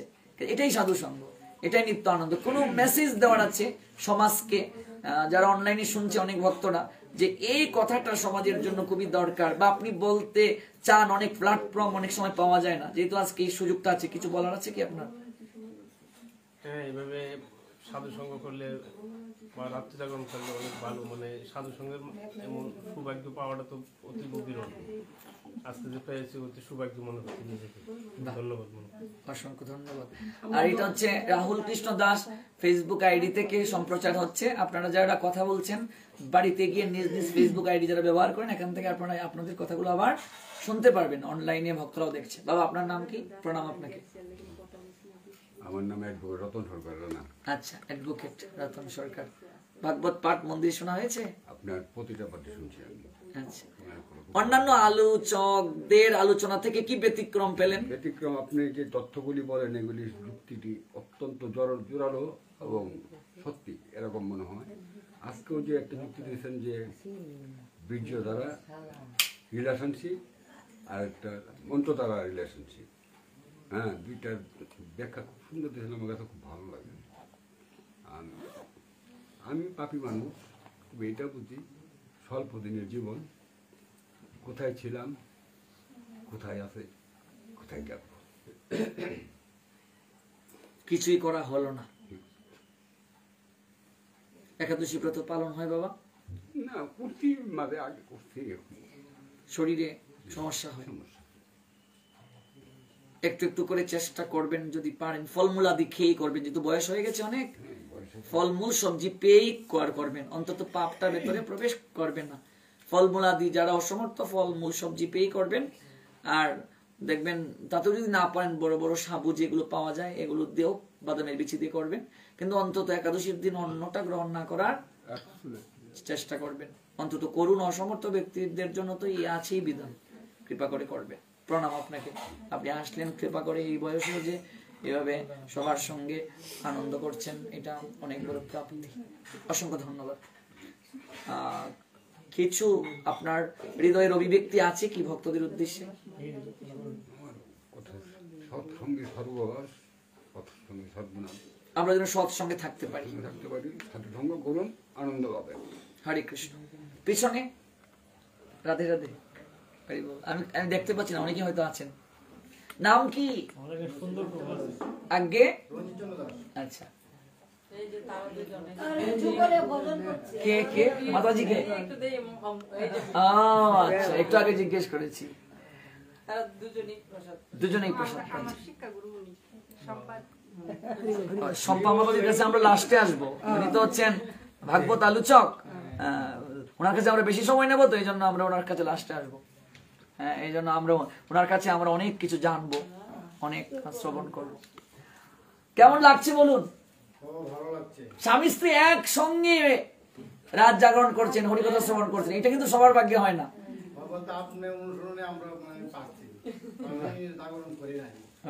আজকে আপনি যে আঁকড়া গেছিলাম, সময় পাই না, আমি একটা কাজ করি তো যাইতে পারি না, পারি মনে মনেই করি। আপনি দর্শনে আজকে শুনলাম, মানে এতে আপনার মনের জোর বাড়লো। চেষ্টা করি মানে একটা চাকরিতেও আছেন, চাকরি করছেন, এরপরে কৃষ্ণজ্ঞানিক সংসার করছেন। অনেক পরিবারে অনেকেই আছেন স্বামী স্ত্রী, স্বামী প্রসাদ পাচ্ছে, স্ত্রী পাচ্ছে না, স্ত্রী পাচ্ছে, স্বামী পাচ্ছে না। যেহেতু আপনারা আচরণ করছেন, দুজনেই পাচ্ছেন, দুজন মিলে কৃষ্ণ ভজনের মাঝে আনন্দটা একটু ব্যক্ত করুন, তো হয়তো আপনার এই অভিব্যক্তি শুনে অনেকের মাঝে অনুপ্রেরণাও আসবে। একটু কৃপা করে বলুন তো, দুজন মিলে কৃষ্ণ ভজন করার আনন্দটা কি? রাধে রাধে। হ্যাঁ, রাধে রাধে। বাবা কৃপা করবেন, আমার অনেক আনন্দ সেই জায়গাটা। তো চাই যে সবাই যাতে দর্শন মানে ভক্তদের সাথে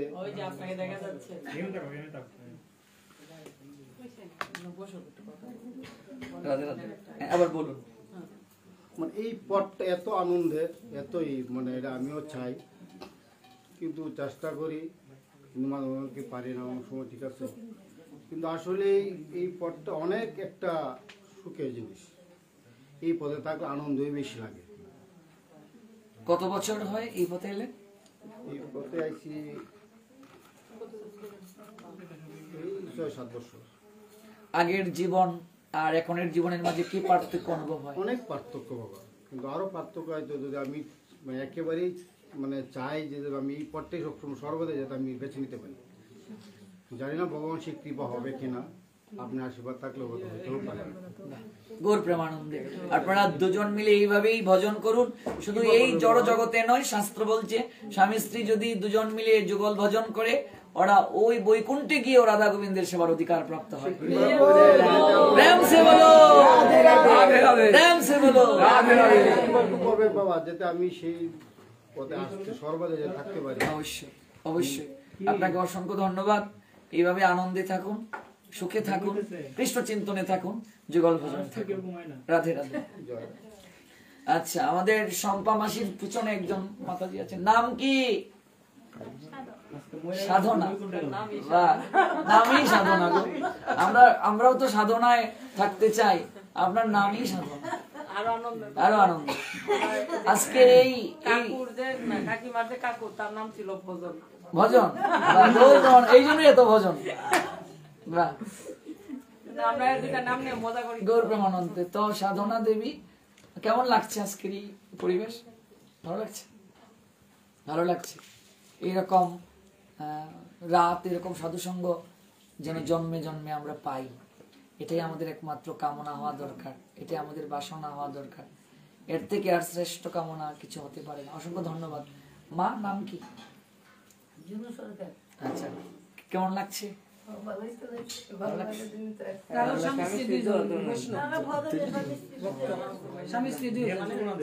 সবাই দেখে যাচ্ছে বৈষ্ণব আর বৈষ্ণবী। নেত্রকোনা বাতাস বইছে, প্রেমের বাতাস।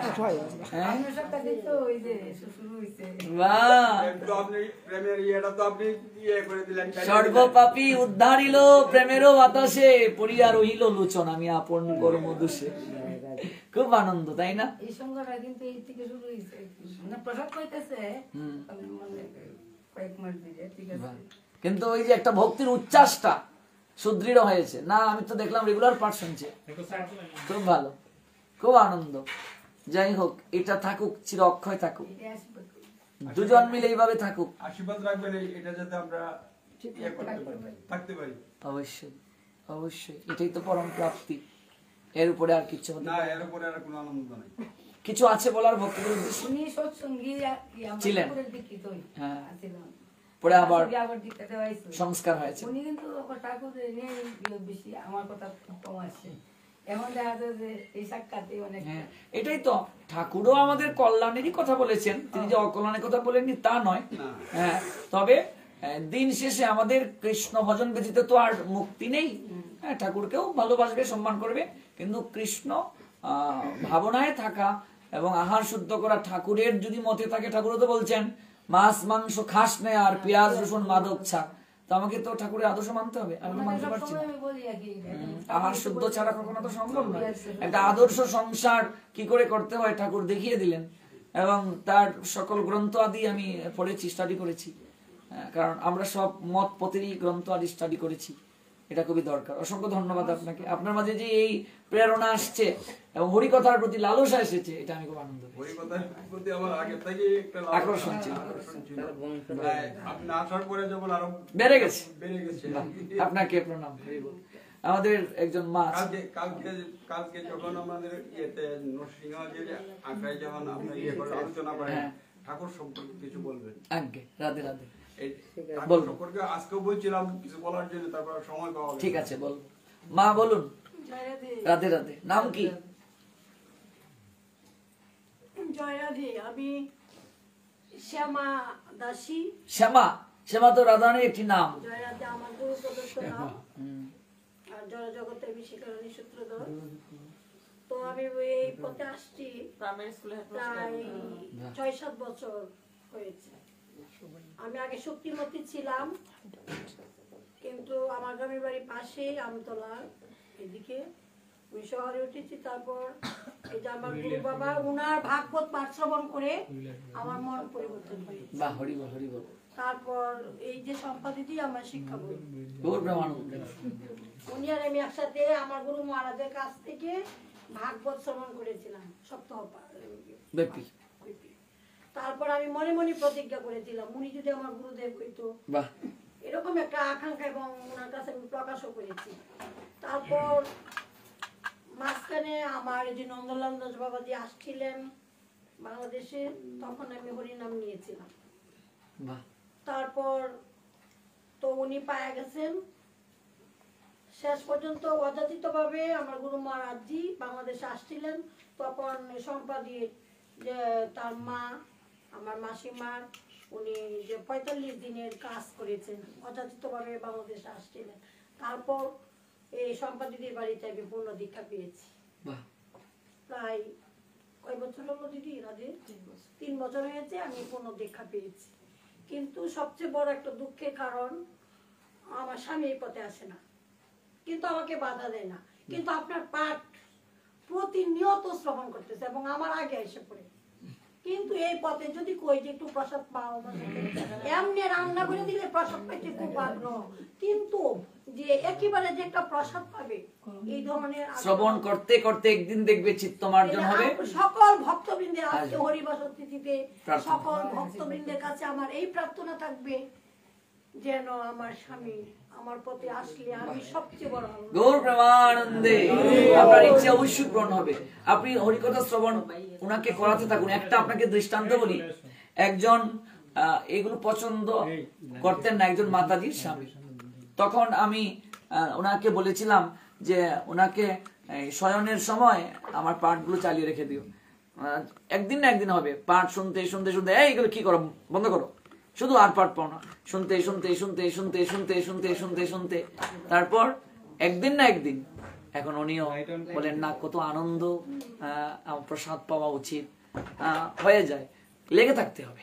তবে একটি কথা না বললে না হয়, যেটা মানে আমার ছেলেরাও কিন্তু মানে যে আটটায় বসে যে ভাগবত পাঠ শ্রবণ করবে এই ধরনের তাদের কোনো ইয়া নাই। কিন্তু আমার স্বামী আপনার পাঠ শ্রবণ করে কতটা একটু আঁকড়ায় যাইতে পারস না, দেখ গা তোদের মতো কত ছেলেরা পাঠ শ্রবণ করতেছে, নেত্রকোনারা মানে এরকম ভাবে একটা মানে একটা যে আলোড়িত হয়ে গেছে, জাগ্রত হইতেছে, তোর একটু শুন যা, তোদের ভালো লাগবে। তো এই কথাটা ওনার কাছ থেকে শুনে আমার মনে অনেকটা শান্তি পেয়েছে। বাহ, হরি বল, খুব ভালো হবে মা, হবে নিশ্চয়ই। প্রার্থনা করি ভগবানের কাছে আপনার ইচ্ছে পূরণ হোক, যেন দুইজন মিলে ভজন করে পরম আনন্দে জগৎ থেকে যেতে পারেন। গৌর প্রেমানন্দে। আমার বড় ছেলের আমি বিয়ে করেছি, আমার বউ চাকরি করে, আমার ছেলে সফটওয়্যার ইঞ্জিনিয়ার, বউ ব্যাংকে চাকরি হয়েছে। আমার বিয়ে হয় না, আমার ছেলে কিন্তু বৈদিক মতে বিয়ে হয়েছে। সে একটা মানে অন্যরকম ভাবে বিয়ে হয়েছে, বৈদিক মতে প্রসাদের মাধ্যমে বিয়ে হয়েছে। খুব ভালো। এরকম ইস্কনে আমার বিয়ে ইঞ্জিনিয়ার আছেন, তারা ইস্কনের মতে প্রসাদ পান। আমার বউ অনেক ভালো, সেই দিক দিয়ে আমি অনেক সুখী। বাহ, খুব ভালো মা, রাধে রাধে, খুব ভালো। আর কে আছেন এখানে? রাধে রাধে, গৌর প্রেমানন্দে। মাস্ক পড়া কে দেখি? হ্যাঁ, নাম কি? আচ্ছা, কেমন লাগছে? একাদশী ব্রত পালন হয় কত বছর যাবত? জপমালা আছে? জপমালা আছে। প্রতিদিন কি পাঠ শোনা হয়? পাঠে গিয়েছেন? কেমন লাগছে? আজকের এই আনন্দে ঘুম আসছে? আসছে না কেন? আবার পাঠ মানে একটু একটু এসেও চলে যায়, মানে এই হরিকথার শক্তিতে নিদ্রা দেবী এসে স্থায়িত্ব লাভ করতে পারেন। গৌর প্রেমানন্দে। একেবারে সব আছেন দূরে যিনি এক মা, নাম কি? আচ্ছা, তারাও স্বামী স্মৃত ভোজন করে। এত এত ভক্তদের বাড়ি আছে, আবার আসলে তো আমরা মানে সময় যাইতেই পারতাম না। সবার করে একদিন করে প্রসাদ পাইলে তো আমি ভাবতেছি কয়দিন যে লাগবে, সবাই প্রসাদ বুঝি, কি আনন্দ। মা কেমন লাগছে বলো কৃষ্ণ ভজন? কি করে এই পথে আসলে? একটু একটু মানে ভক্তিপথ ছিল, তারপর ধীরে ধীরে গুরু কৃপা হলো। বাহ, খুব ভালো, ঠিক আছে, জয় হোক, রাধে রাধে। একজন ছোট্ট মেয়ে আছে পিছনে, এক মাতাজি, নাম কি? পূজা। একাদশী করো? জাগরণের আগে করেছো? এই প্রথম? খারাপ লাগছে? বলো শ্রীকৃষ্ণ চৈতন্য মহাপ্রভু কি? খারাপ লাগছে কি? ও মা, কেউ জয় করে না, তার মানে খারাপ লাগছে কি? জয় আচ্ছা, গৌর প্রেমানন্দ। বলো নাম কি? কেমন লাগছে? কোথা থেকে আসছেন? ফরিদপুর জেলা। ও পাশি গ্রাম ফরিদপুর। আচ্ছা আচ্ছা, খুব ভালো। ভাগবত পাঠ এখানে শোনা হচ্ছে? আচ্ছা, ভাগবত পাঠ আমরা শ্রবণ করব, সঙ্গে সঙ্গে একটু আচরণ করারও চেষ্টা করব, তাহলেই জীবন ধন্য হবে। আজকের এই তার প্রভু তার ছেলের আরো বড় সবাই এসেছে। তোমার নাম কি? তুমি একাদশী করো? ও মা, চিরদেহে করে। আচ্ছা, জাগরণ আজকে করছো, কেমন লাগছে? ভালো লাগছে? পাঠ শোনো আঁকড়াতে। তোমার কোন জিনিসটা ভালো লেগেছে পাঠে? যে কোনো একটা বলো কথা, কোনটা তোমার সবচেয়ে মনে লেগেছে? ভাগবত পাঠে যা যা শুনছো, কোনটা তোমার সবচেয়ে মনে লেগেছে বেশি? বলো, একটা কথা বলো। ভুলে গেছো? কোনটা? নৃত্য করেছো? নৃত্য করেছো? একবার বলো রাধে রাধে। রাধে রাধে।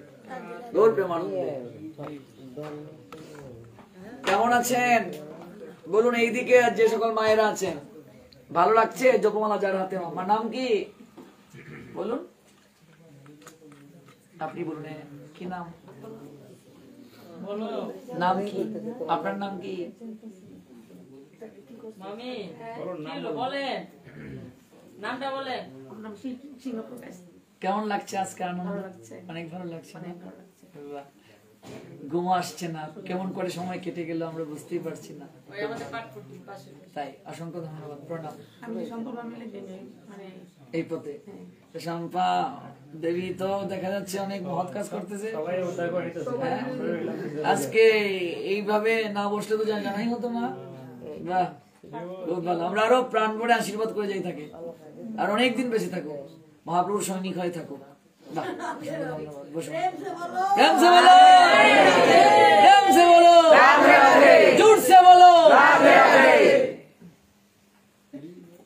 সামনে আমার মাসিমা চাদর গায়ে, বলো নাম। নাম বলো। দীপালি। কেমন লাগছে?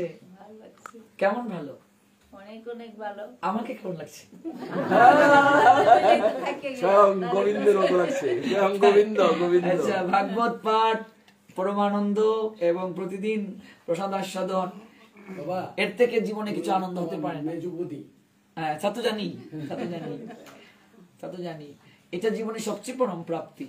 আজকের এই ভক্তদের এত আনাগোনা, সবার আনন্দ উচ্ছ্বাস, এই সকল কিছু নিয়ে আপনার কি বলার আছে? কি অভিব্যক্তি? রাত জাগরণ করা, এটা যেন আমাদের একটু নিদ্রার মতো আসছিল, কিন্তু নিদ্রা দেবী ভর করতে থাকতে পারে নাই। সাধু সঙ্গে শক্তি আছে। অসংখ্য ধন্যবাদ, প্রণাম।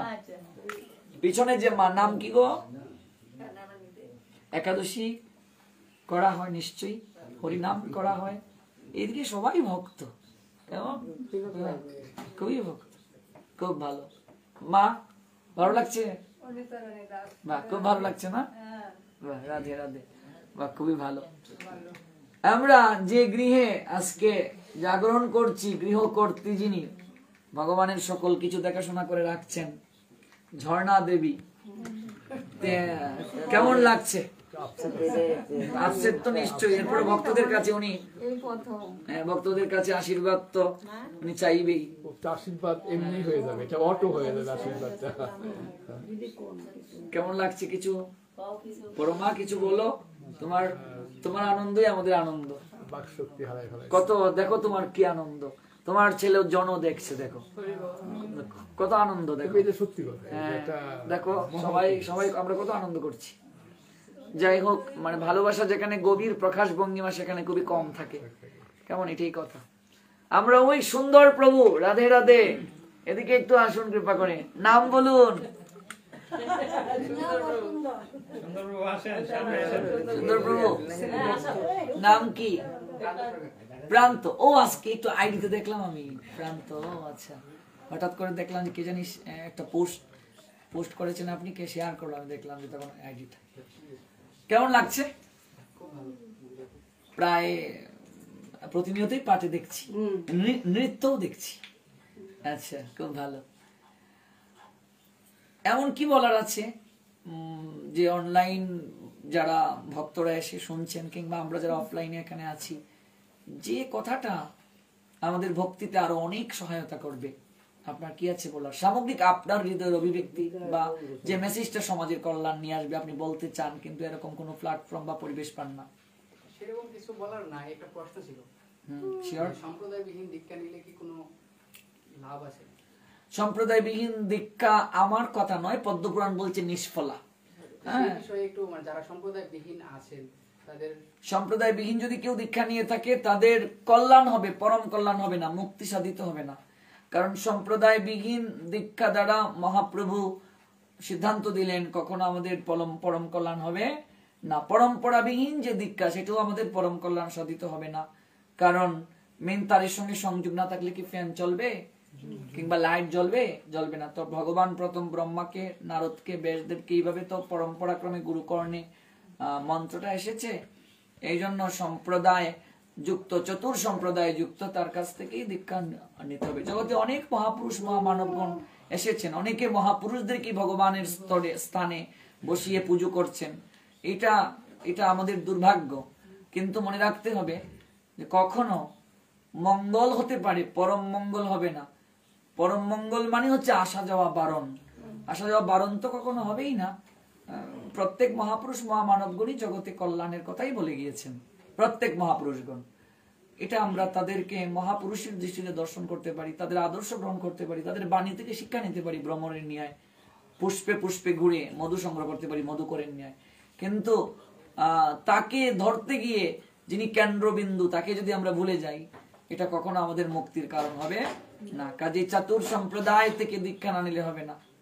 বিষ্ণুনামী সম্প্রদায় আসছে, আগে রামানুজ আচার্য সম্প্রদায়, নিম্বার্কাচার্য সম্প্রদায়, ব্রহ্মমাধব, আমরা গৌরী সম্প্রদায় যারা আমরা এখানে আছি, এই 4 সম্প্রদায় থেকে আমাদের দীক্ষা নিতে হবে। আর কোনো প্রশ্ন?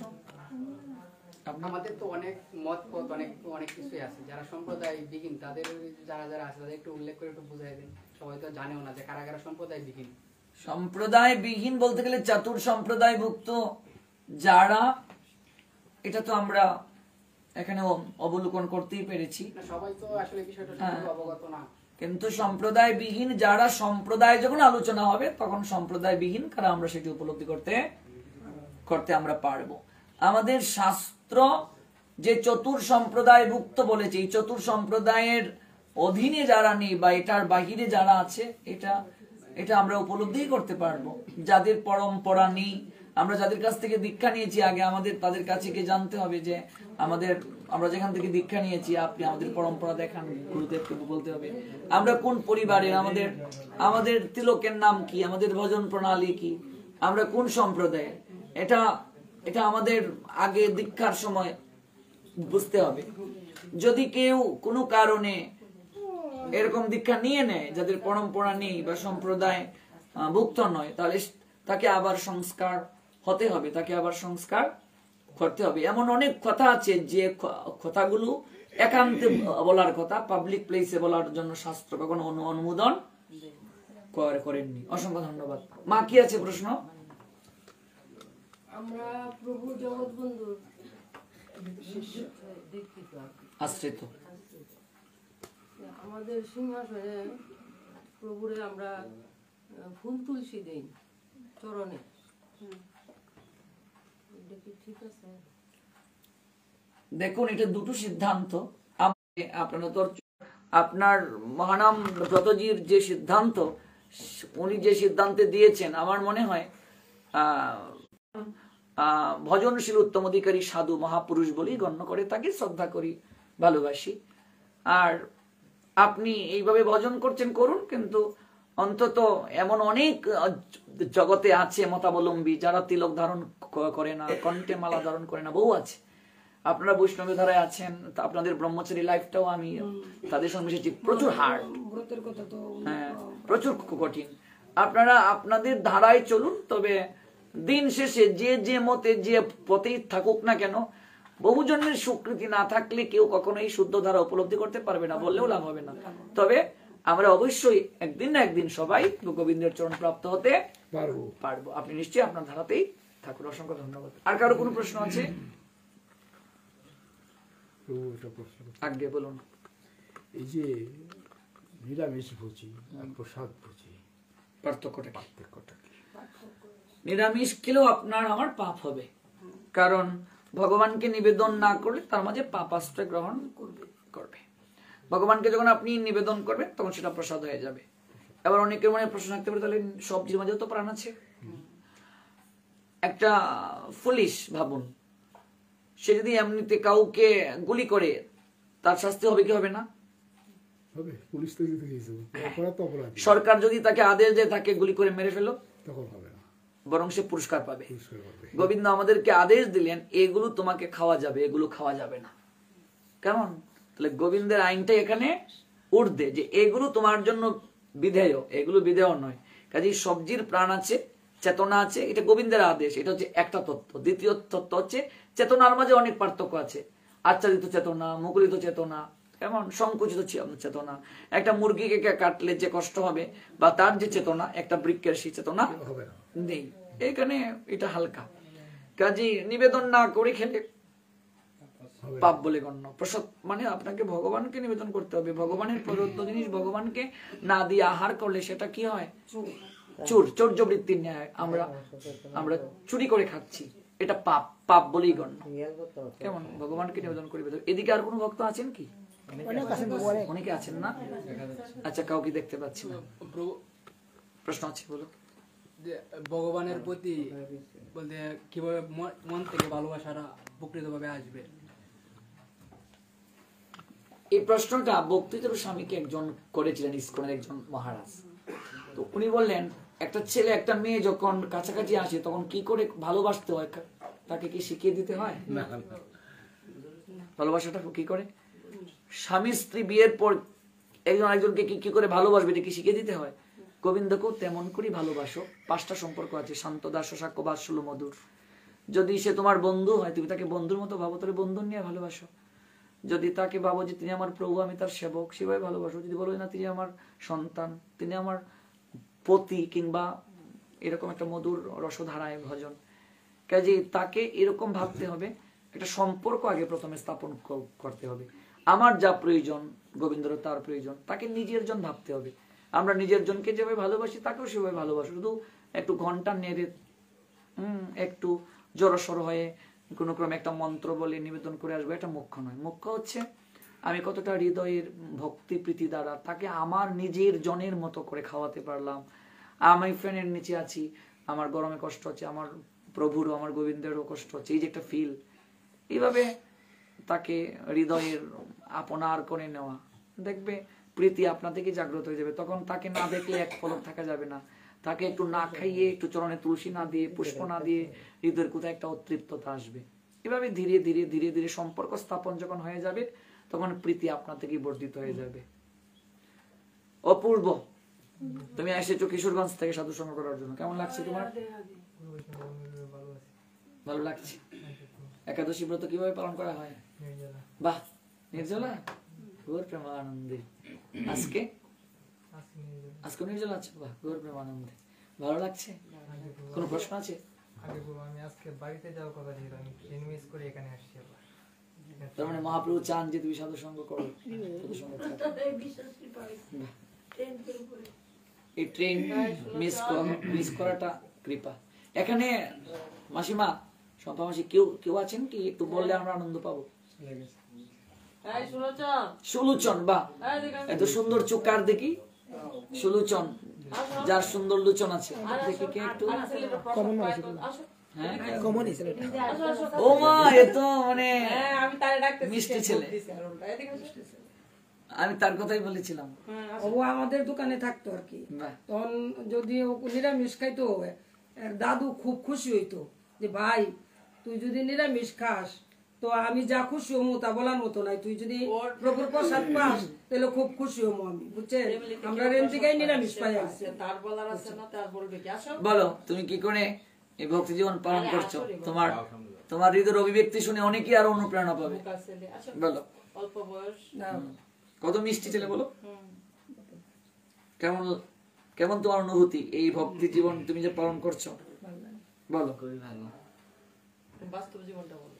কিভাবে আসলে এই পথে? আসার মাধ্যমে হচ্ছে আমি যে ওনাদের দোকানে থাকতাম, তাই ওনারা দুজনে ভাত পাইতো। দেখো, ভক্তের বাড়ি থাকলে কি হয়, শাস্ত্র বলছে যেন সাধুর বাড়ি কুকুর হয়েও থাকতে হবে, দেখেছো? তাহলে ওই থেকে মানে আসা আর কি পথে। দাদু প্রায় বলতো যে একাদশী কর, মানে ওই থেকে একাদশী নেওয়া আর কি। তারপরে এই যে আরো অন্যান্য উপবাস এগুলা ওই থেকে আসা আর কি। এখন প্রসাদ কিভাবে পাচ্ছ? নিজে রান্না করে? নিজে রান্না করে প্লাস নিচে এই যে এখানে পাই আর কি। ওর মা আবার কয় যে আমার ছেলেটারে এই অল্প বয়সে নিতেছেন আপনি অন্য পথে, এই পথে নিতেছেন আমার ছেলেটা তো বিরাইতো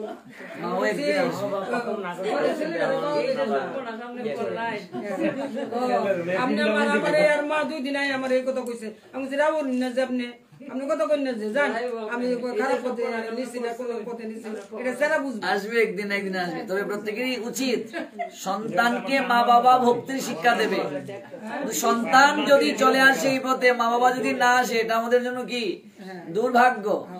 কেমন? মা বাবার দায়িত্ব সন্তানকে ভক্তি শিক্ষাটা দেওয়া। আসবে অবশ্যই একদিন। অনলাইনে ভক্তদের উদ্দেশ্যে তোমার কি আছে বলো? কি মেসেজ দেওয়া বলো?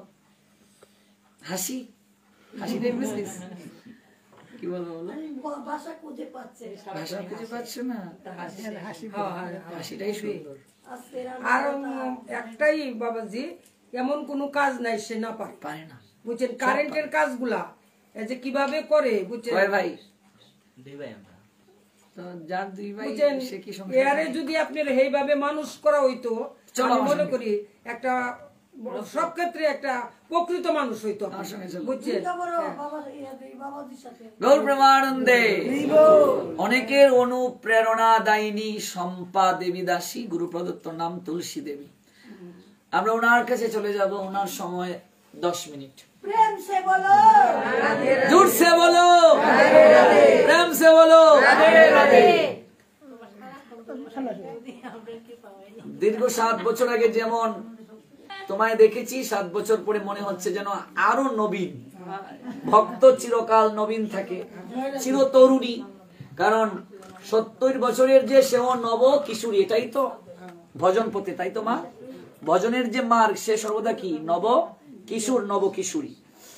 তো এটা তো বাহিরের উজ্জ্বলতা, এটাও একদিন নষ্ট হয়ে যাবে, কিন্তু ভিতরের যে উজ্জ্বলতা, ভক্তির যে উৎকর্ষতা, সেটি কখনো বিনাশ হয় না। আজকে অনেক ভক্তবৃন্দ তোমার নাম বললেন, এটি যেমন তুমি না বললেও আমাদের কাছে গর্বের। এটা তোমার জীবনে পরম প্রাপ্তি। জনম সার্থক করি করো পরের উপকার। এই ভক্তি পথটা কি করে পেলে? আজকে তুমি অনেকের অনুপ্রেরণা হচ্ছ। ভক্তের হৃদয়ের কথা শুনে যতটা না মানুষ অনুভূতি হৃদয়ে নিয়ে নিজেকে পরিবর্তন করতে পারে, ভগবানের কথাতেও এত মানুষের হৃদয়ে ধাক্কা আসে না। ভগবান নিজেই বলছেন, আমার কথা থেকে আমি আমার ভক্তের কথা, ভক্তের হৃদয়ের কথা শুনতে সবচেয়ে বেশি পছন্দ করি। আজকের এই পুণ্যতিথি সফলা একাদশী তিথিতে আমরা প্রায় একেবারে জাগরণের শেষ প্রান্তে চলে আসছি। আর আমরা 15 মিনিট আছি, 10 মিনিট তুমি, আর 5 মিনিট পরে আমরা সমাধান করব সার সংক্ষেপ বলে। তারপর 4:30টায় আরতি দর্শন করে আমরা নিজ নিজ গৃহে প্রত্যাগমন করবো। আজকের এই রাতটা চির সজীব থাকবে আমাদের হৃদয়ে। কি করে এই পথটা পেলে? আজকে আনন্দের ভুবনে সাঁতার কাটছো, অন্যকে সাঁতার কাটাচ্ছ, নিশ্চয়ই এই পথটা তোমার সহজ ছিল না, সরল ছিল না। প্রত্যেকেরই জীবনে আমরা যারা ভক্তিপথে এসেছি, আমি নিজেও, আমি যে কত কষ্ট করেছি কল্পনাও করতে পারবে না। আমার জীবনে আমি 8 মাস কেবল জাউ খেয়েছি। আমি যখন নিজে রান্না করতাম, আমি পড়াশোনা করতে, আমি ভাবতাম, আমি মাকে বলতাম, আমি এত ভালো রেজাল্ট করেছি, প্রধানমন্ত্রী কর্তৃক পুরস্কার পেয়েছি। আমার মনে হয় গোল্ডেন পাওয়ার থেকেও অন্য রান্নাটা সবচেয়ে কঠিন। কারণ হয়তো জাউ হয়ে যেত অথবা চাল হয়ে যেত, আর এখন তো দেখলেই মনে হয় যে এখন আর টিপ দিতে হয় না যে অন্ন হয়ে গেছে। কিন্তু কত কষ্ট, আর শুধু ডাল আর আলু ভর্তা, আর কিছু চিন্তাম না। এখন এই যে রূপার থালা কিনে ইন্ডিয়াতে দেখেছো, 21 প্রকার রান্না করে সারা রাত জাগরণ করে প্রভুকে দিয়েছি, কত আইটেম রান্না করতে পারি। কিন্তু এটা ছিল না, সুগম ছিল না। আলু সিদ্ধ দিয়ে ভাবলাম যে একটু রেস্ট নেই, পরে হঠাৎ চোখ খুললো, আলুও পুড়ে গেছে, ড্যাগও পুড়ে গেছে। কত কষ্ট করেছি এই টিফিন বক্সে, তারপর হচ্ছে হটপট আছে না, ইস্কন মন্দির থেকে প্রসাদ নিয়ে এসেছি, দুপুরের প্রসাদ পেয়ে আমি 1 ঘন্টা হেঁটে গিয়ে প্রসাদ পেতাম, কত কষ্ট করেছি। কিন্তু বাড়িতে বলতাম না। আমার মা তো এই পথে, আমার বাবা অনেক লোক এসে তাকে বলতো যে বাবার হোটেলে কে ভণ্ডামি করে বেড়ায়, তুমি টাকা পাঠাও, সে শহরে পড়াশোনা না করে, এগুলো আছে না দুষ্ট লোক। আমি বলতাম যে ঠিক আছে, তা আমি তো টাকা নিয়ে ভণ্ডামি করি, তুমি আমায় টাকা দিও না, আমি টিউশনি করে চলবো, কিন্তু ভক্তিপথে থাকবো। মানে এটা জাস্ট আমি বললাম যে কৃষ্ণ ভক্তরা সব পারে। তো কতদিন সবজি কেনার কোনো টাকা ছিল না, কিন্তু বাড়িতে বলিনি। আমার পরিবার কিন্তু অসচ্ছল নয়, কত সচ্ছল তারা, কিন্তু আমি সবজি কেনার টাকা নাই আমি বাড়িতে বলিনি। চিৎকার করবে যে আমার বাবা প্রথম দিকেই ভক্তিপথটাকে তিনি গ্রহণ করতে পারেননি। আমার মা ছোটবেলা থেকে আমাকে নিয়ে যেতেন সব জায়গায়। আমার মা দীর্ঘদিন যাবতই সাত্ত্বিক আহারই পরে। আমার ভাই যখন মারা গেল একদম স্ট্রোক করলো, ব্রেন স্ট্রোক, দীর্ঘ 7 বছর বিছানায় ছিলেন। তো কতদিন সবজি কেনার টাকা নেই, না খেয়ে রয়েছি, সবজিও কিনিনি, জল খেয়ে রয়েছি, কত যে কষ্ট করেছি কল্পনা করতে পারবে না। শুধু জল খেয়েও রয়েছি, সবজি কেনার টাকা নেই, যাও খেয়ে রয়েছি। এরপর কত অনুপ্রেরণা, বাড়িতে বলিনি। একবার যে ভগবান কৃষ্ণকে ভালোবেসে ফেলে তার জীবনে সকল প্রাপ্তি হয়ে যায়।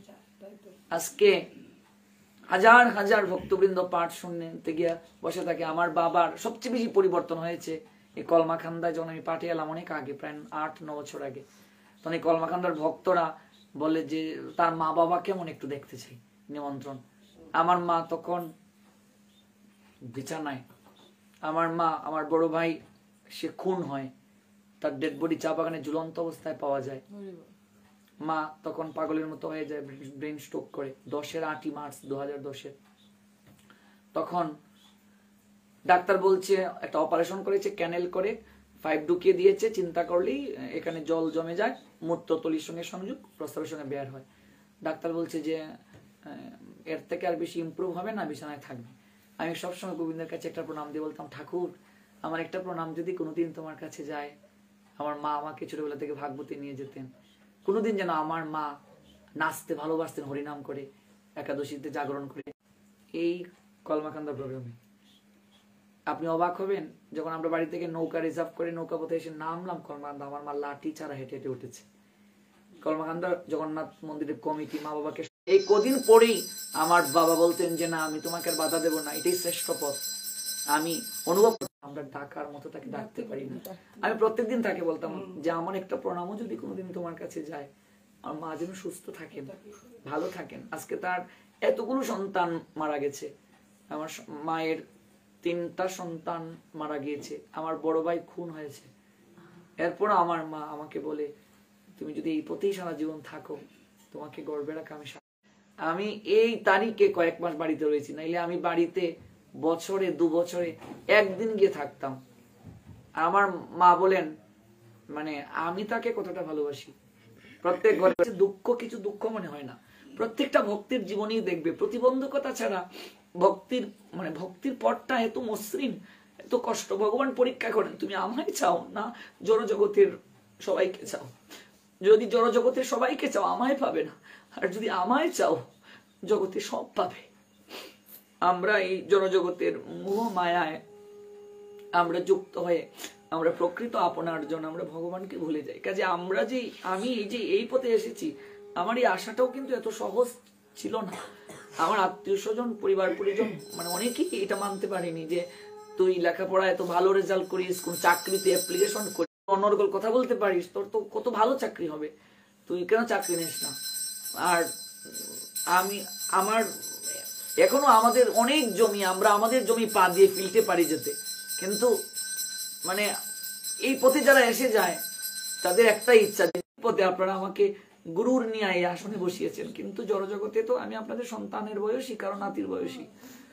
আপনারা আমাকে আশীর্বাদ করবেন যেন এই পথে সারাটা জীবন থাকতে পারি, ভগবানের গুণকীর্তনে থাকতে পারি। আপনাদের কাছ থেকে আমি এই আশীর্বাদটা চেয়ে বিদায় নেব। আমি আমার মাসিমার কাছে যাচ্ছি, ওনার হৃদয়ের কিছু অভিব্যক্তি যা আমাদের আরো ভক্তিতে এগিয়ে নেবে।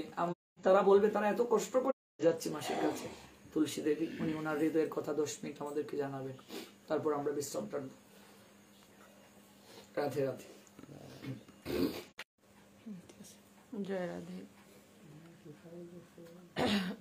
অনলাইনে এখানে যত ভক্তবৃন্দ আছেন এবং অনলাইনে যতজন আছেন, রাত জেগে যে যেখান থেকে এই কৃষ্ণ কথা আলাপন পরিবারে অংশগ্রহণ করেছেন, সকলের চরণে আমার ভক্তিপূর্ণ প্রণাম। মানে আজকে যে আমরা রাত জাগরণ করছি, একদিকে যেমন অনেক আনন্দের, আরেকদিকে মানে আমার ভিতরে তীব্র একটা কষ্ট আবার নাড়ান দিচ্ছে। কেন? একাদশী ব্রত করছি 2003 থেকে।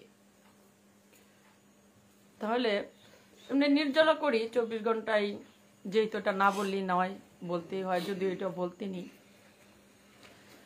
আমার দীর্ঘদিনের একটা আকাঙ্ক্ষা থাকে যে আমি বুঝতে পারি যে 24 ঘন্টা জল ছাড়া থাকি ঠিক আছে, কিন্তু রাত্রি জাগরণ হয় না বিদায় একাদশী আমার পূর্ণ হয় না। তাই আজকে ভাবলাম 2003 থেকে আজকে 2024 শাস্ত্রের বিচারে এতদিন একটা একাদশীও পূর্ণ হয়নি। যদি হয় হয়তো আজকেরটাই হয়েছে। তাহলে মহাপ্রভু বললেন জগতে বৈষ্ণব কে? প্রভুর বিচারে বলে আমি ছাড়া সকলেই বৈষ্ণব। তো যেখানে যে অবস্থায় যারাই এই কথা শুনছেন, আমি সকলের চরণে প্রার্থনা জ্ঞাপন করব, আপনারা বিন্দু বিন্দু সেই কৃপা দিয়ে আমায় একটু কৃপা করবেন, আমিও যেন রাত জাগরণ করে একাদশী করতে পারি। আর কারণ জীবনে আর কোনো ব্রত তো করি না, সাধনও করি না, বা আমরা পাঠের সাথে যুক্ত প্রসাদ আমরা পাচ্ছি, যেমন 9 বছর ধরে প্রসাদ পাওয়ার সাথে সাথে এই প্রথম কাকিমা পাঠ করেন গিরিধারীতে। কাকিমা বৃন্দাবন চলে যাবেন, বাবা ডাক দিয়ে বললেন সম্পা আহার শুদ্ধ করেছ, তাহলে গ্রন্থ নিয়ে বসার জন্য কেউ নাই, বসতেই হবে তোমাকে। 9 বছর আগের ঘটনা। আহার যেহেতু শুদ্ধ করেছ, যে তোমাকে বসতেই হবে। তাই আমি ভাবলাম বাবা এটা কি করে সম্ভব, কোথায় গ্রন্থ, কোথায় আমি। সাথে সাথে গুরুদেবকে ফোন দিলাম, গুরুদেব কৃপা করে বললেন, বলে আমিই তো বলতে চাইলাম যে এখন তোকে আমি গ্রন্থে বসাবো। আমি অবাক হয়ে গেলাম যে দুইটা আজ্ঞা একই সাথে কি করে হতে পারে।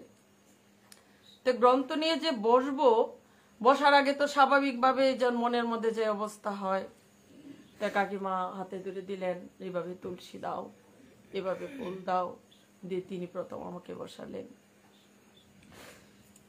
কয়েকদিন পর কোনো বৈষ্ণবের সাথে আলোচনা করছি, তখন তিনি আমাকে বলছেন যে তুমি ভয় পাচ্ছ, যেখানে 3টা গ্রন্থের পারায়ণ হয়, খুব সুন্দর, যেটা এখন বুঝছি আগে বুঝি না, আমার বাবার নিয়ম যে প্রথম হবে গীতা, তারপর হবে ভাগবত, তারপর হবে চৈতন্য চরিতামৃত। মানে তিনার একটা আদেশও আছে, গ্রন্থের বাইরে ছাড়া অন্য কোনো কথা বলা যাবে না। এমনকি ভাগবতের 10ম স্কন্ধই এখানে আলোচনা হবে। তো যখন ওনার আজ্ঞা মেনে আমরা আজ্ঞা পালন করেছি, তখন তো বুঝতে পারিনি যে আগুলো কি জিনিসগুলো। তাহলে গ্রন্থের প্রকৃত কথা কিন্তু আমরা ওইখানেই শুনি। পাঠ কিন্তু অনেকদিন ধরে নরসিংহ আখড়ায় হয়, কিন্তু সেখানে আর ওই ধারাটা আমরা পাই না। কিন্তু তখন তিনি বলছিলেন যে তুমি ভয় পাচ্ছ, যে নিজে নিজে কখনো পাঠে বসা যায় না, আর তোমাকে 2 জন, শ্রী গুরুদেবের আজ্ঞা, উনি একজন বৈষ্ণব, যিনার এখানে বসলে তিনি একজন বৈষ্ণব, 3 জনের কৃপা আশীর্বাদ তোমার মস্তকে আছে। এটা ভাবাই যায় না। যাই হোক, অনেকদিন পরে সেটা বোঝা। আর আরেকটা কথা আছে যে জানলে বোঝা যায় যে কিছুই জানা হয়নি, আর যে জানে না সে বলে যে আমি সব জানি। যেমন ধরো এই যে তুমি 10 দিন ধরে পাঠ করছো, আমার মনে হয় কোনো কথাই আমার জানা হয়নি, মনে হয় তোমার সমস্ত কথাই আমি পাঠে নতুন শিখেছি। এই হলো কথা, বলার তো শেষ নেই। তে মঙ্গলারও সময় হয়ে গেছে। আর কিছু বলবো না। ভক্তবৃন্দের সেই চরণে আমার একটাই প্রার্থনা, আমার কিছুই করা হয়নি, সাধনা হয়নি, ভজনও হয়নি, আর গ্রন্থ তো কত কিছু রয়েছে, এটার কোনো সীমা পরিসীমা নেই। এ ক্ষুদ্র জীবনে ভগবান যেন গুরু বৈষ্ণবদের চরণে আশ্রয় নিয়ে কিছু করার সৌভাগ্য, এমনকি সেখান থেকে কিছু প্রাপ্তি কৃপা যেন পাইতে পারি, সে আশীর্বাদ যেন সকলে আমায় করে, এটাই সকলের চরণে প্রণতি জানাই। অসংখ্য ধন্যবাদ আমাদের মাসিমাকে। আমরা একটা ভজনের মাধ্যমে বিশ্রাম টানছি, তারপর মঙ্গল আরতি হবে। জীব জাগো জীব জাগো গুরা চাঁদ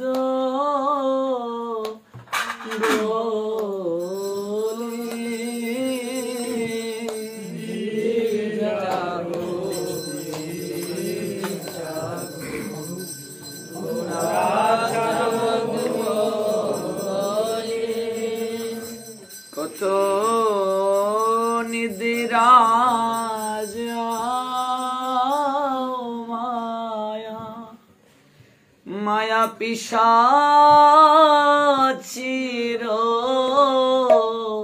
কো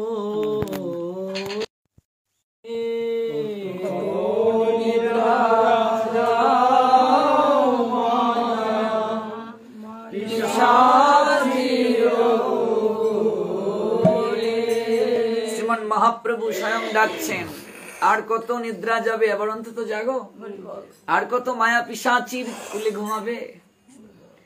ভজিব বলিয়া এসে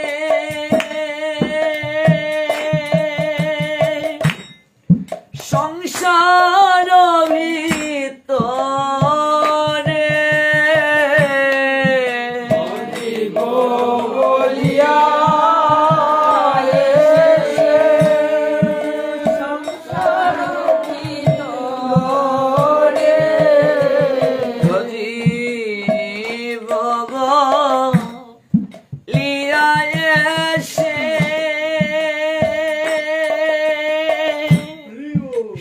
সংসার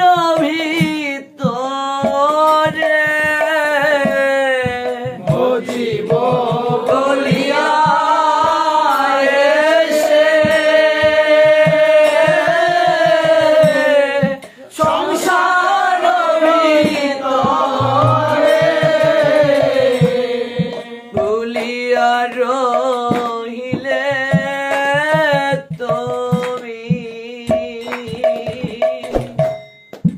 অবিদ্যার ভরে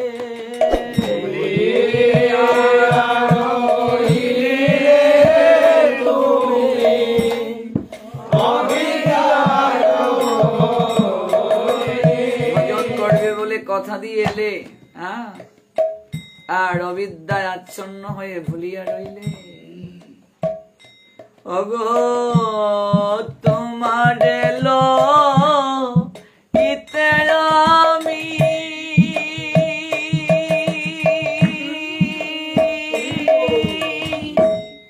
হইনু অবতার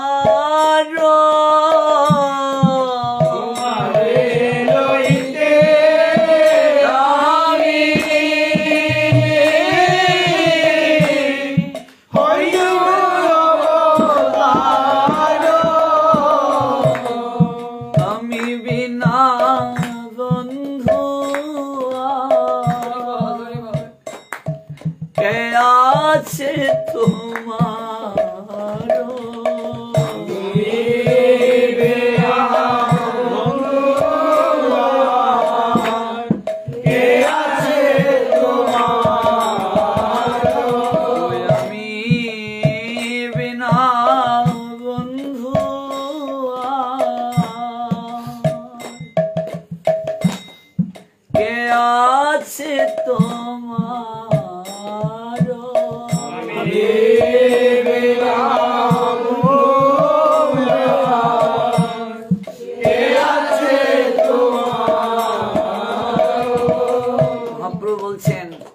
না বন্ধু তোমার এই জগতে আর কে আছে, তোমাকে নেয়ার জন্য আমি স্বয়ং অবতার হয়ে জগতে এলাম।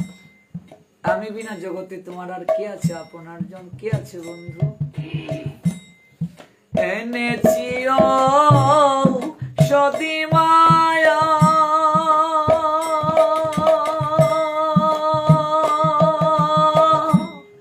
নাসিবার লাগি, এনেছি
Krishna Krishna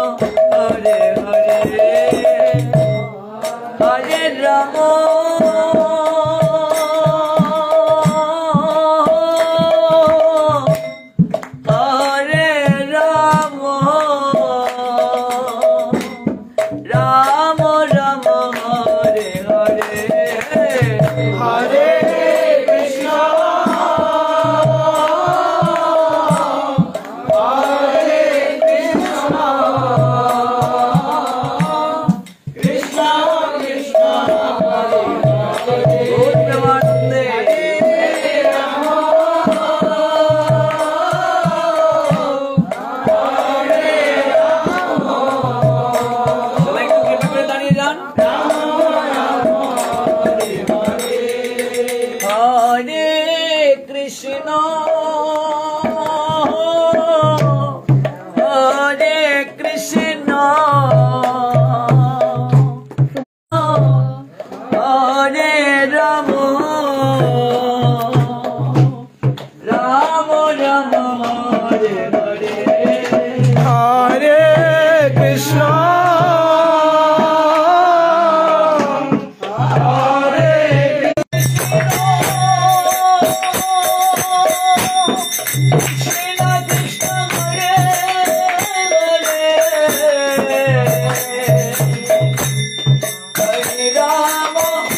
Subscribe to our YouTube channel.